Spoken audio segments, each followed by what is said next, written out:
ನಮಗೆ ದೇವರ ದಯೆ ಇದೆಯೋ? ನಮಗೆ ಏನಿದೆ? ದೇವರ ದಯೆ ಇವತ್ತು ಇದೆಯೋ?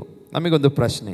ದಯೆ ಎಂಬುದಾಗಿ ನೋಡುವಾಗ ಅದರ ಅರ್ಥ ಹಲವು ಅರ್ಥಗಳಿಂದ ನಾವು ಅದನ್ನು ವಿವರಿಸಬಹುದು. ಅನುಗ್ರಹ, ದಯೆ, ಕೃಪೆ, ಇಂಗ್ಲೀಷ್ನಲ್ಲಿ ಗ್ರೇಸ್, ಫೇವರ್, ಕೈಂಡ್ನೆಸ್, ಇನ್ನೊಂದು ಕನ್ನಡದಲ್ಲಿ ಒಲವು, ಕರುಣೆ, ಎಲ್ಲ ಪದಗಳಿಂದ ಆ ದಯೆಯನ್ನು ನಾವು ಅರ್ಥೈಸಿಕೊಳ್ಳಬಹುದು. ರೋಮಪುರದವರಿಗೆ ಬರೆದ ಪತ್ರಿಕೆ 11ನೇ ಅಧ್ಯಾಯ 22ನೇ ವಚನವನ್ನು ನಾವು ತೆಗೆದುಕೊಳ್ಳೋಣ. ಯಾರಾದರೂ ಒಬ್ಬರು ದಯಮಾಡಿ ಓದಿ. ರೋಮಪುರದವರಿಗೆ ಬರೆದ ಪತ್ರಿಕೆ 11ನೇ ಅಧ್ಯಾಯ 22ನೇ ವಚನ. ಆದುದರಿಂದ ದೇವರ ದಯೆಯನ್ನು ಕಾಠಿಣ್ಯವನ್ನು ನೋಡು, ಬಿದ್ದವರ ಕಡೆಗೆ ಕಾಠಿಣ್ಯ, ನಿನ್ನ ಕಡೆಗೆ ನೀನು ದೇವರ ದಯೆಯನ್ನು ಆಶ್ರಯಿಸಿಕೊಂಡೇ ಇದ್ದರೆ ಆತನ ದಯೆ, ಇಲ್ಲವಾದರೆ ನಿನ್ನನ್ನು ಕಡಿದು ಹಾಕುವನು. ಹಲ್ಲೆಲೂಯಾ. ಇಲ್ಲಿ ವಾಕ್ಯದಲ್ಲಿ ಓದಿದೆವು, ಆದುದರಿಂದ ದೇವರ ದಯೆಯನ್ನು ಕಾಠಿಣ್ಯವನ್ನು ನೋಡು. ದೇವರಲ್ಲಿ ಎರಡು ರೀತಿಯ ಸ್ವಭಾವದ ಬಗ್ಗೆ ಇಲ್ಲಿ ರೋಮಪುರದವರಿಗೆ ಪೌಲನ್ ಹೇಳ್ತಿದ್ದಾನೆ. ದೇವರಲ್ಲಿ ದೇವರ ದಯೆಯನ್ನು ಕಾಠಿಣ್ಯವನ್ನು, ದೇವರಲ್ಲಿ ಎರಡೂ ಇದೆ. ಯಾವುದಿದೆ? ಒಂದು ದೇವರ ದಯೆ ಸಹ ಇದೆ, ಒಂದು ಕಾಠಿಣ್ಯವೂ ಸಹ ಇದೆ. ಬಿದ್ದವರ ಕಡೆಗೆ ಕಾಠಿಣ್ಯ, ನಿನ್ನ ಕಡೆಗೆ ನೀನು ದೇವರ ದಯೆಯನ್ನು ಆಶ್ರಯಿಸಿಕೊಂಡೇ ಇದ್ದರೆ ಆತರ ದಯೆ. ಅಂದರೆ ಬಿದ್ದವರ ಕಡೆಗೆ ಕಾಠಿಣ್ಯ ಅಂತ ಹೇಳಿದರೆ, ಯಾರು ಯೇಸು ಸ್ವಾಮಿಯನ್ನು ನಂಬಿ, ರೋಮಪುರದ ಸಭೆಗೆ ಹೇಳ್ತಾ ಇದ್ದಾನೆ, ಯಾರು ಯೇಸು ಸ್ವಾಮಿಯನ್ನು ಅಥವಾ ಯೇಸುವನ್ನು ಸ್ವೀಕರಿಸಿ ಯಾರು ಹಿಂಜಾರಿ ಹೋಗಿರುತ್ತಾರೋ, ಯಾರು ಆತನನ್ನು ಬಿಟ್ಟು ಹೋಗಿರ್ತಾರೋ, ಅವರ ಕಡೆಗೆ ದೇವರು ಏನು ತೋರಿಸ್ತಾನಂತೆ? ತನ್ನ ಕಾಠಿಣ್ಯವನ್ನು ತೋರಿಸುತ್ತಾನೆ. ಮತ್ತು ನಿನ್ನ ಕಡೆಗೆ ನೀನು ದೇವರ ದಯೆಯನ್ನು ಆಶ್ರಯಿಸಿಕೊಂಡೇ ಇದ್ದರೆ ಆತನ ದಯೆ, ಇಲ್ಲವಾದರೆ ನಿನ್ನನ್ನು ಕಡಿದು ಹಾಕುವನು. ಹಲ್ಲೆಲೂಯಾ. ಇವತ್ತು ಪ್ರಿಯ ದೇವಜನರೇ, ಈ ವಾಕ್ಯವನ್ನು ಆಧಾರವಾಗಿಟ್ಟುಕೊಂಡು ನಾವು ಕೆಲವು ಸಂಗತಿಗಳನ್ನು ದಯೆ ವಿಷಯದಲ್ಲಿ ನಾವು ಕಲಿತುಕೊಳ್ಳಿಕ್ಕೆ ನಾವು ಹೋಗೋಣ. ನಾವು ಇವತ್ತು ದೇವರ ವಾಕ್ಯದಲ್ಲಿ ಓದಿದ ಹಾಗೆ, ನೀನು ದೇವರ ದಯೆಯನ್ನು ಆಶ್ರಯಿಸಿಕೊಂಡೇ ಇದ್ದರೆ ನಮಗೇನು ಸಿಗ್ತದೆ ಅಂತ ಹೇಳ್ತಾನೆ? ದೇವರ ದಯೆ. ಇವತ್ತು ಸಭೆಗೆ ಬರುತ್ತಿರುವಂಥ ನಾವು ಇವತ್ತು ಮಾಡಬೇಕಾದಂಥ ಹೊಸ ಒಡಂಬಡಿಕೆಯ ಕ್ರೈಸ್ತರಾಗಿ ಮಾಡಬೇಕಾದದ್ದು ದೇವರ ದಯೆಗೆ ನಾವು ಪಾತ್ರರಾಗಬೇಕು. ಹಲ್ಲೆಲೂಯಾ. ದೇವರ ದಯೆಯನ್ನು ನಾವು ಹೊಂದಿಕೊಳ್ಳುವವರಾಗಬೇಕು. ಯಾಕೆ? ಹೇಗೆ ಹೊಂದಿಕೊಳ್ಳುವಂಥದ್ದು? ನಾವು ಆತನ ಆಶ್ರಯಿಸಿಕೊಳ್ಳುವಂಥದ್ದು ಅಂತ ಹೇಳಿದರೆ ಏನು? ಆತನ ಆ ದಯೆಯನ್ನು ನಾವು ಏನು ಮಾಡಬೇಕು? ಬೇಕು ಎಂಬುದಾಗಿ ಅಪೇಕ್ಷಿಸುವವರಾಗಬೇಕು. ಆತನ ದಯೆ ನನಗೆ ಬೇಕು, ಅದು ಇದ್ದರೆ ಮಾತ್ರ ಸಾಕು, ಅದು ನನ್ನನ್ನು ನಡೆಸುತ್ತದೆ ಎಂಬುದಾಗಿ ನಾವು ಹಲ್ಲೆಲೂಯಾ ಅದನ್ನು ಬಯಸುವವರಾಗಬೇಕು. ಅದಕ್ಕೆ ಆಶ್ರಯ ಎಂಬುದಾಗಿ ನಾವು ನೋಡುತ್ತೇವೆ ಪ್ರಿಯರೇ. ರೋಮ 9:16 ಹೀಗೆ ಓದುತ್ತೇವೆ, ದೇವರ ದಯೆಯು ಮನುಷ್ಯರಿಗೆ ಇಚ್ಛಿಸುವುದರಿಂದಾಗಲಿ ಪ್ರಯತ್ನದಿಂದಾಗಲಿ ದೊರೆಯದೆ ದೇವರು ಕರುಣಿಸುವುದರಿಂದಲೇ ದೊರೆಯುತ್ತದೆ ಎಂಬುದಾಗಿ ಇಲ್ಲಿ ಒಂದು ಕಡೆ ಪೌಲನು ಹೇಳುತ್ತಾನೆ. ಒಂದು, ನಾವು ದೇವರನ್ನು ಏನು ಮಾಡಬೇಕಂತ ಹೇಳ್ತಾನೆ? ಆಶ್ರಯಿಸಿಕೊಂಡಿದ್ದರೆ ದೇವರ ದಯೆ ದೊರಕುತ್ತದೆ. ಎರಡನೇದಾಗಿ, ದೇವರ ದಯೆಯು ಮನುಷ್ಯನಿಗೆ ಇಚ್ಛಿಸುವುದರಿಂದ ಸಿಗುವುದಿಲ್ಲ, ಪ್ರಯತ್ನದಿಂದಾಗಲಿ ಅದು ಸಿಗುವುದಿಲ್ಲ, ಆದರೆ ದೇವರು ಕರುಣಿಸುವುದರಿಂದಲೇ ಸಿಗುತ್ತದೆ ಎಂಬುದಾಗಿ ದೇವರ ವಾಕ್ಯದಲ್ಲಿ ಓದುತ್ತೇವೆ. ಇವತ್ತು ಎರಡು ರೀತಿಯಾದ ದಯೆಯನ್ನು ಇಲ್ಲಿ ಪೌಲನು ನಮಗೆ ಹೇಳ್ತಿದ್ದಾನೆ. ಆದರೆ ಮರಿಯಳ ಜೀವಿತಕ್ಕೆ ನಾವು ಬರುವಾಗ ನಮಗೆ ಗೊತ್ತಿದೆ, ಯೇಸು ಸ್ವಾಮಿಗೆ ಜನ್ಮವನ್ನು ಕೊಟ್ಟಂಥ ಪ್ರಿಯ ಸಹೋದರಿ ಮರಿಯಳು. ಇವತ್ತು ಲೋಕಾದ್ಯಂತ ಅವಳನ್ನು ದೇವರೆಂಬುದಾಗಿ ಪೂಜೆ ಮಾಡುತ್ತಾರೆ. ಆದರೆ ಪೂಜೆ ಮಾಡುವುದಕ್ಕಿಂತ ವಿಶೇಷವಾಗಿ ನಾವು ಇವತ್ತು ಆ ಮರಿಯಳನ್ನು ದೇವರು ಯಾಕೆ ಅವಳಿಗೆ ದಯೆಯನ್ನು ತೋರಿದನು? ಇಂಗ್ಲೀಷ್ನಲ್ಲಿ ಬಹಳ ಚಂದವಾಗಿ ಬರೆಯಲ್ಪಟ್ಟಿದೆ. ದ ಏಂಜಲ್, ಲೂಕ 1:28 ಹೀಗೆ ಬರೆಯಲ್ಪಟ್ಟಿದೆ. Luke chapter verse 28. The angel went to her and said, "Greetings, you who are highly favored, the Lord is with you" ಎಂಬುದಾಗಿ ಹೇಳ್ತಾನೆ. ಅಂದರೆ ಕನ್ನಡದಲ್ಲಿ ಹೀಗೆ ಬರೆಯಲ್ಪಟ್ಟಿದೆ, ಆ ದೂತನು ಆಕೆ ಬಳಿಗೆ ಬಂದು, ದೇವರ ದಯೆ ಹೊಂದಿದವಳೇ, ನಿನಗೆ ಶುಭವಾಗಲಿ, ಕರ್ತನು ನಿನ್ನ ಸಂಗಡ ಇದ್ದಾನೆ ಅಂದನು. ಇಂಗ್ಲೀಷ್ನಲ್ಲಿ ಬಹಳ ಸುಂದರವಾಗಿ ಹೈಲಿ ಫೇವರ್ಡ್, ಬಹಳ ಉನ್ನತವಾಗಿ ದಯೆಯನ್ನು ನಿನಗೆ ತೋರಿಸಲ್ಪಟ್ಟಿದೆ. ಯಾಕೆ ಎಂಬುದಾಗಿ ನಾವು ನೋಡುವಾಗ, ಮರಿಯಳಿಗೆ ದಯೆ ಯಾಕೆ ತೋರಲ್ಪಟ್ಟಿತ್ತು ಅವಳ ಬಗ್ಗೆ ನೋಡುವಾಗ ಅವಳ ಕೆಲವು ಮಾತುಗಳೇ ನಮಗೆ ಅರ್ಥವನ್ನು ಹೇಳಿಕೊಡ್ತದೆ. ಯಾಕೆ ದೇವರವಳಿಗೆ ದಯೆಯನ್ನು ತೋರಿದ? ಲೂಕನ ಬರೆದ ಸುವಾರ್ತೆ 1ನೇ ಅಧ್ಯಾಯ 44ನೇ ವಚನದಿಂದ ನಾವು ಓದುತ್ತಾ ಹೋಗುವಾಗ ನಮಗೆ ಗೊತ್ತಾಗ್ತದೆ ಯಾಕೆ ದೇವರ ದಯೆ. ಇದನ್ನು ನಾವು ಈ ಮರಿಯಳ ಬಗ್ಗೆ ಓದುತ್ತಾ ಹೋಗುವಾಗ ನಾವು ನಮ್ಮನ್ನು ನಾವೇ ಪರೀಕ್ಷೆ ಮಾಡಿಕೊಳ್ಳೋಣ. ನನಗೆ ಆ ಮರಿಯಳಲ್ಲಿದ್ದಂಥ ಗುಣಗಳು ನನ್ನಲ್ಲಿದೆಯೋ? ಅವಳು ದಯೆಗೆ ಪಾತ್ರಳಾದಳು, ನಾನು ಸಹ ದಯೆಗೆ ಪಾತ್ರನಾಗಲಿಕ್ಕೆ ಯೋಗ್ಯಳಿದ್ದೇನೋ ಎಂಬುದಾಗಿ ನಾವಿವತ್ತು ನಾವೇ ಪರೀಕ್ಷೆ ಮಾಡಿಕೊಳ್ಳೋಣ. ಇಲ್ಲಿ ವಾಕ್ಯದಲ್ಲಿ ಹೀಗೆ ಬರೆಯಲ್ಪಟ್ಟಿದೆ, ಈಗೋ ನಿನ್ನ ವಂದನೆಯು ನನ್ನ ಕಿವಿಗೆ ಬೀಳುತ್ತಲೇ ಕೂಸು ನನ್ನ ಗರ್ಭದಲ್ಲಿ ಉಲ್ಲಾಸದಿಂದ ಹಾರಾಡಿತು. ಎಲಿಜಬೆತ್ ಯಾರಿಗೆ ಹೇಳ್ತಾ ಇದ್ದಾಳೆ? ಮರಿಯಳಿಗೆ ಹೇಳುವಂಥ ಮಾತು. ನಂಬಿದವಳಾದ ನೀನು ಧನ್ಯಳೆ, ಕರ್ತನು ನಿನಗೆ ಹೇಳಿದ ಮಾತುಗಳು ನೆರವೇರುವವು ಅಂದಳು. ಆಗ ಮರಿಯಳು ಹೇಳಿದ್ದೇನೆಂದರೆ, ಇಲ್ಲಿಂದ ಮರಿಯಳು ಮಾತನಾಡುವಂಥದ್ದು ಪ್ರಾರಂಭವಾಗ್ತದೆ. ನನ್ನ ಪ್ರಾಣವು ಕರ್ತನನ್ನು ಕೊಂಡಾಡುತ್ತದೆ, ನನ್ನ ಆತ್ಮವು ನನ್ನ ರಕ್ಷಕನಾದ ದೇವರಲ್ಲಿ ಉಲ್ಲಾಸಗೊಂಡಿದೆ. ಮೊದಲನೇದಾಗಿ ಅವಳ ಆ ಭಕ್ತಿಯ ಜೀವಿತ ಅವಳ ಮಾತಿನಲ್ಲೇ ಪ್ರಾರಂಭವಾಗ್ತದೆ. ಹಲ್ಲೆಲೂಯಾ. ಒಬ್ಬ ಮರಿಯಳು ದೇವರ ದಯೆಗೆ ಕಾರಣ ಆಗ್ಬೇಕಾದ್ರೆ ಅವಳ ಮಾತಿನಿಂದಲೇ ಅರ್ಥ ಮಾಡಿಕೊಳ್ಳಬಹುದು. ಅವಳು ಪ್ರಾರಂಭ ಮಾಡುವಾಗಲೇ ಅವಳು ಫಸ್ಟ್ ಯಾರನ್ನು ಅವಳು ಹೊಗಳ್ತಾ ಇದ್ದಾಳೆ? ಯಾರಿಗೆ ಪ್ರಥಮ ಸ್ಥಾನವನ್ನು ಕೊಟ್ಟು ಮಾತನಾಡಲಿಕ್ಕೆ ಪ್ರಾರಂಭ ಮಾಡಿದ್ದಾಳೆ? ಅವಳು ದೇವರನ್ನು. ನನ್ನ ಪ್ರಾಣವು ಕರ್ತನನ್ನು ಕೊಂಡಾಡುತ್ತದೆ. ಅವಳ ದಯೆಗೆ ಮೊದಲನೇ ಕಾರಣ ಅವಳು ಏನು ಮಾಡ್ತಾ ಇದ್ಲು? ದೇವರಿಗೆ ಮೊದಲನೆಯ ಸ್ಥಾನವನ್ನು ಕೊಡುತ್ತಾ ಇದ್ದಳು. ನನ್ನ ಆತ್ಮವು ನನ್ನ ರಕ್ಷಕನಾದ ದೇವರ ವಿಷಯದಲ್ಲಿ ಉಲ್ಲಾಸಗೊಂಡಿದೆ. ಅವಳಿಗೆ ದೇವರು ಬಿಟ್ಟರೆ ಅವಳ ಜೀವನದಲ್ಲಿ ಮೊದಲನೆಯ ಸ್ಥಾನ ಯಾರೂ ಇರಲಿಲ್ಲ. ಯಾಕೆಂದರೆ ಒಂದು ಸಾಧಾರಣವಾದಂಥ ಒಬ್ಬ ಸ್ತ್ರೀ, ಬೈಬಲ್ ಸಾಮಾನ್ಯವಾದಂಥ, ಅವರು ಆ ದಿನಮಾನಗಳಲ್ಲಿ 5 ಲಕ್ಷ ಜನಸಂಖ್ಯೆ ಇದ್ದಂಥ ಇಸ್ರಾಯೇಲ್, ಅವಾಗಿನ ಅದು ಚರಿತ್ರೆ ಹೇಳುತ್ತದೆ, ಮರಿಯಳನ್ನು ಆರಿಸಿಕೊಳ್ಳುವಂಥ ಸಮಯದಲ್ಲಿ ಇಸ್ರಾಯೇಲ್ ದೇಶದಲ್ಲಿ 5 ಲಕ್ಷ ಜನರು ವಾಸವಾಗಿದ್ದರು. ಅದರಲ್ಲಿ ಕನ್ಯೆಯರು ಬಹಳ ಕೆಲವರೇ ಇದ್ದರು. ಆದರೆ ಆ ಕನ್ಯೆಯರಲ್ಲಿ ದೇವರ ಕ್ವಾಲಿಟಿ ಸ್ಟ್ಯಾಂಡರ್ಡಿಗೆ ಒಪ್ಪಿದಂಥ ಒಂದು ಸ್ತ್ರೀ ಆಗಿದ್ದರೆ ಅದು ಮರಿಯಳಾಗಿದ್ದಳು. ಹಲ್ಲೆಲೂಯಾ. 5 ಲಕ್ಷ ಜನರಲ್ಲಿ ಕೆಲವು ಕನ್ಯರಿದ್ದರು, ಆದರೆ ದೇವರ ಸ್ಟ್ಯಾಂಡರ್ಡಿಗೆ, ದೇವರ ಹೈಲಿ ಫೇವರಿಗೆ ಅವಳೊಬ್ಬಳು ಕಾರಣವಾದಳು. ಯಾಕೆ? ಅವಳು ಮೊದಲನೇದಾಗಿ ಅವಳು ಯಾರನ್ನು ಮುಂದೆ ಇಟ್ಟು ಜೀವಿಸಿದಳು? ದೇವರನ್ನು ಮುಂದೆ ಇಟ್ಟು ಜೀವಿಸಿದಳು. ಎರಡನೇದಾಗಿ ನಾವು ನೋಡುವ, ಹೀಗೆ ಹೋಗುವಾಗ ಆತನು ಹೇಳ್ತಾಳೆ, 48ನೇ ವಚನ, ತನ್ನ ದಾಸಿಯ ದೀನ ಸ್ಥಿತಿಯ ಮೇಲೆ ಲಕ್ಷ್ಯವಿಟ್ಟಿದ್ದಾನೆ. ಈಗೋ ಇಂದಿನಿಂದ ತಲಾಂತರದವರೆಲ್ಲ ನನ್ನನ್ನು ಧನ್ಯಳೆಂದು ಹೊಗಳುವರು. ಅವಳ ಮೊದಲನೇ ಆ ಮಾತಿನಲ್ಲಿ ಗೊತ್ತಾಗ್ತದೆ, ದಾಸಿಯ ದೀನ ಸ್ಥಿತಿಯ ಮೇಲೆ ಲಕ್ಷ್ಯವಿಟ್ಟಿದ್ದಾನೆ. ಅವಳು ಅವಳ ಜೀವಿತ ಹೇಗಿತ್ತು? ದೀನತೆಯ ಜೀವಿತ ಉಂಟಾಗಿತ್ತು ಅವಳದು. ಹಲ್ಲೆಲೂಯಾ. ದೀನಳಾಗಿದ್ದಳು. ಅವಳಿಗೆ ದೇವರ ದಯೆ ದೊರಕಬೇಕಾಗಿದ್ದರೆ ಅವಳು ದೇವರ ಮುಂದೆ ಹೇಗೆ ಕಾಣಿಸಿಕೊಂಡಳು? ದೀನಳಾಗಿ. ದಯೆ ಹೊಂದಬೇಕಾದವರು ಮಾಡಬೇಕಾದಂಥ ಕಲಿಯಬೇಕಾದಂಥ ಸಂಗತಿಗಳು ಈ ಹಲ್ಲೆಲೂಯಾ ಈ ಪ್ರಿಯ ಸಹೋದರಿಯಿಂದ ನಾವು ಕಲಿಯುತ್ತೇವೆ. ಆಕೆಯು ಹಲ್ಲೆಲೂಯಾ ತನ್ನ ದೀನ ಸ್ಥಿತಿಯಲ್ಲಿ ಇದ್ದದನ್ನು ಅವಳು ಹೇಳ್ತಾಳೆ, ನನ್ನ ದೇವರು ದೀನ ಸ್ಥಿತಿಯ ಮೇಲೆ ಲಕ್ಷ್ಯವಿಟ್ಟಿದ್ದಾನೆ. ಈಗೋ ಇಂದಿನಿಂದ ತಲಾಂತರದವರೆಲ್ಲ ನನ್ನನ್ನು ಧನ್ಯಳೆಂದು ಹೊಗಳುವರು. ಹಲ್ಲೆಲೂಯಾ. ಪ್ರಿಯ ದೇವ ಜನರೇ, ಇವತ್ತು ನಾವು ದೇವರ ಮುಂದೆ ದೀನತೆಯಲ್ಲಿ ನಾವು ಜೀವಿಸಬೇಕು. ಹಲ್ಲೆಲೂಯಾ. ದೇವ ಮಕ್ಕಳು ದೇವರ ದಯೆಗೆ ಪಾತ್ರರಾಗಬೇಕಾದರೆ ನಾವು ದೀನರಾಗಿ ನಾವು ದೇವರ ಮುಂದೆ ಕಾಣಿಸಲ್ಪಡಬೇಕು. 49ನೇ ವಚನಕ್ಕೆ ಬರುವಾಗ ಹೀಗೆ ಹೇಳ್ತಾಳೆ, ಸರ್ವಶಕ್ತನಾಗಿರುವ ಆತನು ನನಗೆ ದೊಡ್ಡ ಉಪಕಾರವನ್ನು ಮಾಡಿದ್ದಾನೆ. ಹೋಗಿದ್ದಾಳೆ, ಕೃತಜ್ಞತೆಯನ್ನು ದೇವರಿಗೆ ಸಲ್ಲಿಸ್ತಾ ಇದ್ದಾಳೆ, ಆತನ ಪರಿಶುದ್ಧ ನಾಮವನ್ನು ರೆಕಗ್ನೈಸ್ ಮಾಡ್ತಾ ಇದ್ದಾಳೆ. 50ನೇ ವಚನ ಬರುವಾಗ, ಆತನಲ್ಲಿ ಭಯಭಕ್ತಿ ಉಳ್ಳವರ ಮೇಲೆ ಆತನ ದಯೆಯು ತಲಾಂತರದವರೆಗೂ ಇರುವುದು. ಅವಳು ಹೇಗಿದ್ದಳು? ಅದರಲ್ಲಿ ಅರ್ಥವಾಗುವಂಥದ್ದೇನು? ಆಕೆ ಹೇಳ್ತಿದ್ದಾಳೆ, ನಾನು ಭಯಭಕ್ತಿ ಉಳ್ಳವಳಾಗಿರುವ ನಿಮಿತ್ತವಾಗಿ ಆತನ ದಯೆ ನನ್ನ ಮೇಲೆ ಬಂತು ಎಂಬುದಾಗಿ. ಹಲ್ಲೆಲೂಯಾ. ಯಾಕೆ?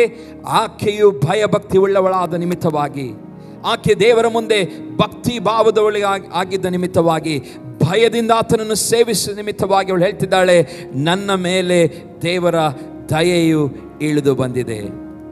51ನೇ ವಚನಕ್ಕೆ ಬರುವಾಗ, ಆತನು ತನ್ನ ಭುಜ ಪರಾಕ್ರಮವನ್ನು ತೋರಿಸಿ ಸೊಕ್ಕಿದ ಮನಸ್ಸುಳ್ಳವರನ್ನು ಚದರಿಸಿ ಬಿಟ್ಟಿದ್ದಾನೆ. 52ನೇ ವಚನ, ಪ್ರಭುಗಳನ್ನು ಸಿಂಹಾಸನಗಳಿಂದ ದೊಬ್ಬಿ ದೀನ ಸ್ಥಿತಿಯವರನ್ನು ಉನ್ನತ ಸ್ಥಿತಿಗೆ ತಂದಿದ್ದಾನೆ. ಇನ್ನೊಂದು ಸಾರಿ ಅವಳು ರೆಕಗ್ನೈಸ್ ಮಾಡ್ತಿದ್ದಾಳೆ, ನಾನು ದೀನಳಾಗಿದ್ದೇನೆ, ನನ್ನ ದೀನ ಸ್ಥಿತಿಯನ್ನು ದೇವರು ನೋಡಿ ನನ್ನನ್ನು ಉನ್ನತ ಸ್ಥಾನಕ್ಕೆ ಏರಿಸಿದ್ದಾನೆ ಎಂಬುದಾಗಿ. ಹಲ್ಲೆಲೂಯಾ. ಪ್ರಿಯ ದೇವಜನರೇ, ಇವತ್ತು ನಮ್ಮ ದೇವರು ನಮ್ಮ ಮೇಲೆ ದಯೆ ತೋರಬೇಕೆಂಬುದಾಗಿ ಬಯಸ್ತಾ ಇದ್ದಾನೆ. ಆದರೆ ಇವತ್ತು ದೇವರು ನೋಡುವಂಥ ಉತ್ತಮವಾದ ಗುಣಗಳಲ್ಲಿ ಕೆಲವು ಗುಣಗಳು ಮೇರಿಯಲ್ಲಿದ್ದ ನಿಮಿತ್ತವಾಗಿ ಅಂದು 5 ಲಕ್ಷ ಜನರ ಮಧ್ಯದಿಂದ ದೇವರು ಯಾರನ್ನು ಆರಿಸಿಕೊಂಡರು? ಮರಿಯಳನ್ನು ಆರಿಸಿಕೊಂಡರು. 53ನೇ ವಚನ ಹೀಗೆ ಓದ್ತೇವೆ, ಹಸಿದವರನ್ನು ಮೃಷ್ಟಾನದಿಂದ ತೃಪ್ತಿಪಡಿಸಿ ಸ್ಥಿತಿವಂತರನ್ನು ಬಲಗೈಯಲ್ಲಿ ಏನು ಮಾಡಿದ್ದಾನಂತೆ? ಕಳಿಸಿಬಿಟ್ಟಿದ್ದಾನೆ. ಆಕೆಯ ಆ ಬಡತನದ ಅವಸ್ಥೆಯನ್ನು ಸಹ ಅವಳು ಅಲ್ಲಿ ರೆಕಗ್ನೈಸ್ ಮಾಡ್ಕೊಂಡು ಹೇಳ್ತಿದ್ದಾಳೆ. ಹಸಿದವರನ್ನು ಮೃಷ್ಟಾನದಿಂದ ತೃಪ್ತಿಪಡಿಸಿ ಅಂದರೆ, ನಾವು ಆತ್ಮಿಕವಾಗಿ ನೋಡುವುದಾದರೆ, ಲಿಟ್ರಲಿ ನಾವು ಈ ವಾಕ್ಯವನ್ನು ತೆಗೆಯುವುದಾದರೆ, ನೋಡುವುದಾದರೆ ಅವಳ ಮಾತಿನಿಂದ ಏನು ಅರ್ಥವಾಗುತ್ತದೆ? ಅವಳು ಬಡತನದ ಅವಸ್ಥೆಯಲ್ಲಿದ್ದಳು. ಹಲ್ಲೆಲೂಯಾ. ಹಸಿದವರನ್ನು ಮೃಷ್ಟಾನದಿಂದ ತೃಪ್ತಿಪಡಿಸಿ ಸ್ಥಿತಿವಂತರನ್ನು ಬರಿಗೈಯಲ್ಲಿ ಕಳಿಸಿಬಿಟ್ಟಿದ್ದಾನೆ ಎಂಬುದಾಗಿ. ಸ್ಥಿತಿವಂತರು ಬಹಳ ಜನರಿದ್ದಾರೆ, ಅವಳು ರೆಕಗ್ನೈಸ್ ಮಾಡ್ತಿದ್ದಾಳೆ. ಆದರೆ ನಾನು ಹಸಿದಿದ್ದೆ, ನಾನು ಯಾವುದಕ್ಕೂ ಪ್ರಯೋಜನವಿಲ್ಲದಂಥ ರೀತಿಯಲ್ಲಿ ನಾನು ದೀನ ಸ್ಥಿತಿಯಲ್ಲಿದ್ದೇನೆ. ಆದರೆ ಸ್ಥಿತಿವಂತರನ್ನು ಏನು ಮಾಡಿದಾನಂತೆ ದೇವರು? ಅವರನ್ನು ಬರಿಗೈಯಲ್ಲಿ ಕಳಿಸಿದ್ದಾನಂತೆ, ನನ್ನನ್ನು ಮೃಷ್ಟಾನದಿಂದ ತುಂಬಿಸಿದ್ದಾನೆ ಎಂಬುದಾಗಿ ಹೇಳ್ತಿದ್ದಾಳೆ. ಪ್ರಿಯ ದೇವಜನರೇ, ಈ ಮಾತುಗಳನ್ನು ಕೇಳುವಾಗ ನಮಗೂ ಆಗಬೇಕು, ನಾನು ಮರಿಯಳ ಹಾಗೆ ಕೆಲವು ಒಳ್ಳೆಯ ಗುಣಗಳನ್ನು ಹೊಂದಿಕೊಳ್ಳಬೇಕೆಂಬುದಾಗಿ. ಹಲ್ಲೆಲೂಯಾ. ಮರಿಯಳ ಹಾಗೆ ಉತ್ತಮವಾದ ಗುಣಗಳನ್ನು ಹೊಂದಿಕೊಳ್ಳಬೇಕೆಂಬುದಾಗಿ. ಮರಿಯಳು, ಹಲ್ಲೆಲೂಯಾ, ಅವಳ ದೀನ ಸ್ಥಿತಿಯನ್ನು ದೇವರು ಗಮನಿಸಿದನು. ಹಲ್ಲೆಲೂಯಾ. ಅವಳ ಭಯಭಕ್ತಿಯನ್ನು ದೇವರು ಗಮನಿಸಿದನು. ಅವಳ ಹಸಿವೆಯನ್ನು ದೇವರು ಗಮನಿಸಿದನು. ಹಲ್ಲೆಲೂಯಾ. ಅವಳು ದಾಸಿಯಾಗಿ ದೀನ ಸ್ಥಿತಿಯಲ್ಲಿರುವಂಥ ಸಮಯದಲ್ಲಿ ದೇವರೇನು ಮಾಡಿದನು? ಅವಳನ್ನು ಗಮನಿಸಿದನು. ಯಾವಾಗ ನಾವು ಇಂಥ ಸ್ಥಿತಿಯಲ್ಲಿದ್ದುಕೊಂಡು ದೇವರಿಗೆ ಭಯಭಕ್ತಿ ಉಳ್ಳವರಾಗಿ ನಾವು ಜೀವಿಸುತ್ತೇವೋ, ದೇವರ ದಯೆ ನಮ್ಮ ಮೇಲೆ ಇಳಿದು ಬರುವಂಥದ್ದಾಗಿದೆ. ಹಲ್ಲೆಲೂಯಾ. ದೇವರ ದಯೆ ನಮ್ಮ ಮೇಲೆ ಇಳಿದು ಬರುವಂಥದ್ದಾಗಿದೆ. ಅದು ಸಹೋದರರಾಗಿರಲಿ, ಸಹೋದರಿಗಳಾಗಿರಲಿ, ದೇವರ ದಯೆಗೆ ನಾವು ಪಾತ್ರರಾಗಬೇಕು. ಹಲ್ಲೆಲೂಯಾ. ಮರಿಯಳನ್ನು ದೇವರು ಗಮನಿಸಿದನು. ಹಲ್ಲೆಲೂಯಾ. ದೇವರು ಸುಮ್ಮನೆ ಎಲ್ಲರನ್ನು ಆರಿಸಿಕೊಂಡು ಅವರ ಮೇಲೆ ದಯೆಯನ್ನು ತೋರುವುದಿಲ್ಲ. ದೇವರು ಸುಮ್ಮನೆ ಎಲ್ಲರನ್ನು ಆರಿಸಿಕೊಂಡು ದಯೆ ತೋರುವುದಿಲ್ಲ. ಎಲಿಜಬೆತನ್ನು ಆರಿಸಿಕೊಳ್ಳಬಹುದಾಗಿತ್ತು, ಆದರೆ ಅದೇ ರೀತಿ ಬೇರೆ ಇನ್ನು ಯಾರನ್ನೂ ದೇವರು ಆರಿಸಿಕೊಳ್ಳಬಹುದಿತ್ತು. ಆದರೆ ಯಾಕೆ ಮರಿಯಳನ್ನು ಮತ್ತು ಅವಳ ಮೇಲೆ ಹೆಚ್ಚಿನ ಒಲವು ದೇವರು ತೋರಿಸಿದ? ದೇವರ ಪ್ರವಾದನೆಗಳು ಸರಿ ಬೀಳುವಂಥ ಸಹೋದರಿ ಆತಳಾಗಿದ್ದಳು. ಹಲ್ಲೆಲೂಯಾ. ಹಿಂದೆ ಯೆಶಾಯ ಪ್ರವಾದನೆ ಗ್ರಂಥದಲ್ಲಿ ಆಗಿರ್ಬೋದು, ಜಕರಿಯ ಪ್ರವಾದನೆ ಗ್ರಂಥದಾಗಿರ್ಬೋದು, ಹೀಗೆ ಮೀಕನ ಪ್ರವಾದನೆ ಗ್ರಂಥದಲ್ಲಿ ಹೇಳಲ್ಪಟ್ಟ ಪ್ರವಾದನೆಗಳಾಗಿರ್ಬೋದು, ಹೀಗೆ ಪ್ರವಾದನೆ ಹೇಳಲ್ಪಟ್ಟಂಥ ಎಲ್ಲ ಸಂಗತಿಗೆ ಸೂಟ್ ಆಗುವಂಥ ಸಹೋದರಿ ಆತಳಾಗಿದ್ದಳು. ಹಲ್ಲೆಲೂಯಾ. ಇವತ್ತು ದೇವರು ನಮ್ಮ ಜೀವಿತ ಎಲ್ಲರಿಗೂ ವಾಗ್ದಾನಗಳನ್ನು ಮಾಡಿದ್ದಾನೆ. ಈ ವಾಗ್ದಾನಗಳಿಗೆ ನಾವು ಸೂಟ್ ಆಗುವಂತೆ ನಾವು ನಡೆದುಕೊಳ್ಳುವಾಗ ಆ ವಾಗ್ದಾನಗಳು ನಮ್ಮ ಜೀವಿತದಲ್ಲಿ ಕಾರ್ಯ ಮಾಡುತ್ತದೆ. ಹಲ್ಲೆಲೂಯಾ. ದೇವರ ಪ್ರತಿಯೊಬ್ಬರಿಗೂ ವಾಗ್ದಾನಗಳಿದೆ. ದೇವರ ವಾಕ್ಯದಲ್ಲಿ ಎಲ್ಲ ವಾಗ್ದಾನಗಳು, ಆ ವಾಗ್ದಾನಗಳು ನನಗೂ ಮತ್ತು ನಿಮ್ಮ ಜೀವಿತದಲ್ಲಿ ಸೂಟ್ ಆಗಬೇಕಾದರೆ ಆ ವಾಗ್ದಾನಕ್ಕೆ ಸರಿಯಾದಂಥ ಗುಣಗಳು ನಮ್ಮಲ್ಲಿರಬೇಕು. ಹೀಗೆ ದೇವರು ನೋಡುವಾಗ, ಇಸ್ರಾಯೇಲರ ಮಧ್ಯೆ ನೋಡುವಾಗ, ಈ ಕನ್ಯೆಯಾದಂಥ ಮರಿಯಳನ್ನು, ಹಲ್ಲೆಲೂಯಾ, ದೇವರು ನೋಡುವಾಗ ಇವಳು ನನ್ನ ಎಲ್ಲ ಕ್ರೈಟೇರಿಯಾ ಸ್ಟ್ಯಾಂಡರ್ಡ್ಸಿಗೆ ಸರಿಯಾದವಳು ಎಂಬುದಾಗಿ ದೇವರು ಒಪ್ಪಿಕೊಂಡು ಅವಳನ್ನು ಆರಿಸಿಕೊಳ್ಳುತ್ತಾನೆ. ಹಲ್ಲೆಲೂಯಾ. ಎಂಥ ಒಳ್ಳೆ ಒಂದು ಆಶೀರ್ವಾದವಲ್ಲ. ಇವತ್ತು ನಾವು ಸಹ ದೇವರ ಸನ್ನಿಧಾನದಲ್ಲಿ ಆ ರೀತಿಯಾದಂಥ ಸ್ಟ್ಯಾಂಡರ್ಡನ್ನು ನಾವು ಜೀವಿಸುವಾಗ ದೇವರು ನಮ್ಮನ್ನು ರೆಕಗ್ನೈಸ್ ಮಾಡುತ್ತಾನೆ. ನಮ್ಮ ಮೇಲೆ ದೇವರ ದಯೆಯನ್ನು ತೋರುತ್ತಾನೆ. ನಮ್ಮ ಸ್ಥಿತಿಗಳನ್ನು ದೇವರು ಬದಲಾಯಿಸುತ್ತಾನೆ. ಹಲ್ಲೆಲೂಯಾ. ನಮ್ಮ ಪರಿಸ್ಥಿತಿಗಳು ಬದಲಾಗುತ್ತದೆ. ನಾವು ಸುಮ್ಮನೆ ಏನೋ ನಾನು ಪ್ರಾರ್ಥನೆ ಮಾಡಿದ್ದೇನೆ, ನನಗೆ ಎಲ್ಲ ಬರಬೇಕೆಂಬುದಾಗಿ ಬಯಸಿದರೆ ದೇವರು ಹಾಗೆ ಕೊಡುವುದಿಲ್ಲ. ದೇವರು ಕೊಡುವಾಗ ಆತನು ನಮ್ಮನ್ನು ಏನು ಮಾಡ್ತಾನೆ? ಅಳತೆ ಮಾಡ್ತಾನೆ. ನಮ್ಮ ಜೀವಿತವನ್ನು ಅಳತೆ ಮಾಡುತ್ತಾನೆ. ಹೌದು, ಇವರು ನಾನು ಕೊಡುವಂಥ ಆಶೀರ್ವಾದಕ್ಕೆ ಯೋಗ್ಯರಾಗಿದ್ದಾರಾ? ಇವರು ನಾನು ಕೊಡಲಿಕ್ಕೆ ಇಚ್ಛಿಸುವಂಥ ಆಶೀರ್ವಾದಕ್ಕೆ ಎಲ್ಲದಕ್ಕೆ ಇವರು ಪಾತ್ರರಾಗಲು ಇವರಲ್ಲಿ ಎಲ್ಲ ಸ್ಟ್ಯಾಂಡರ್ಡ್ಸ್ಗಳು ಇದೆಯಾ ಎಂಬುದಾಗಿ ದೇವರು ನೋಡುತ್ತಾನೆ. ಹಲ್ಲೆಲೂಯಾ. ದೇವರು ಒಂದು ಕನ್ಯೆಯನ್ನು ನೋಡುತ್ತಿದ್ದನು, ಹುಡುಕುತ್ತಾ ಇದ್ದನು. ಹಲ್ಲೆಲೂಯಾ. ಅವನಿಗೆ ದೇವರಿಗೂ ವಾಕ್ಯದಲ್ಲಿ ಬರೆಯಲ್ಪಟ್ಟಿದೆ, ಆಕೆ ಎಲ್ಲಿ ಹುಟ್ಟುತ್ತಾಳೆ ಎಂಬುದಾಗಿ, ಬೆತ್ಲೆಹೇಮಿನಲ್ಲಿ. ಹೀಗೆ ದೇವರು ಎಲ್ಲವನ್ನು ನೋಡುವಾಗ ಈ ಸಹೋದರಿ ಆ ಬೆತ್ಲೆಹೇಮಿನಲ್ಲೇ ಇದ್ದವಳು.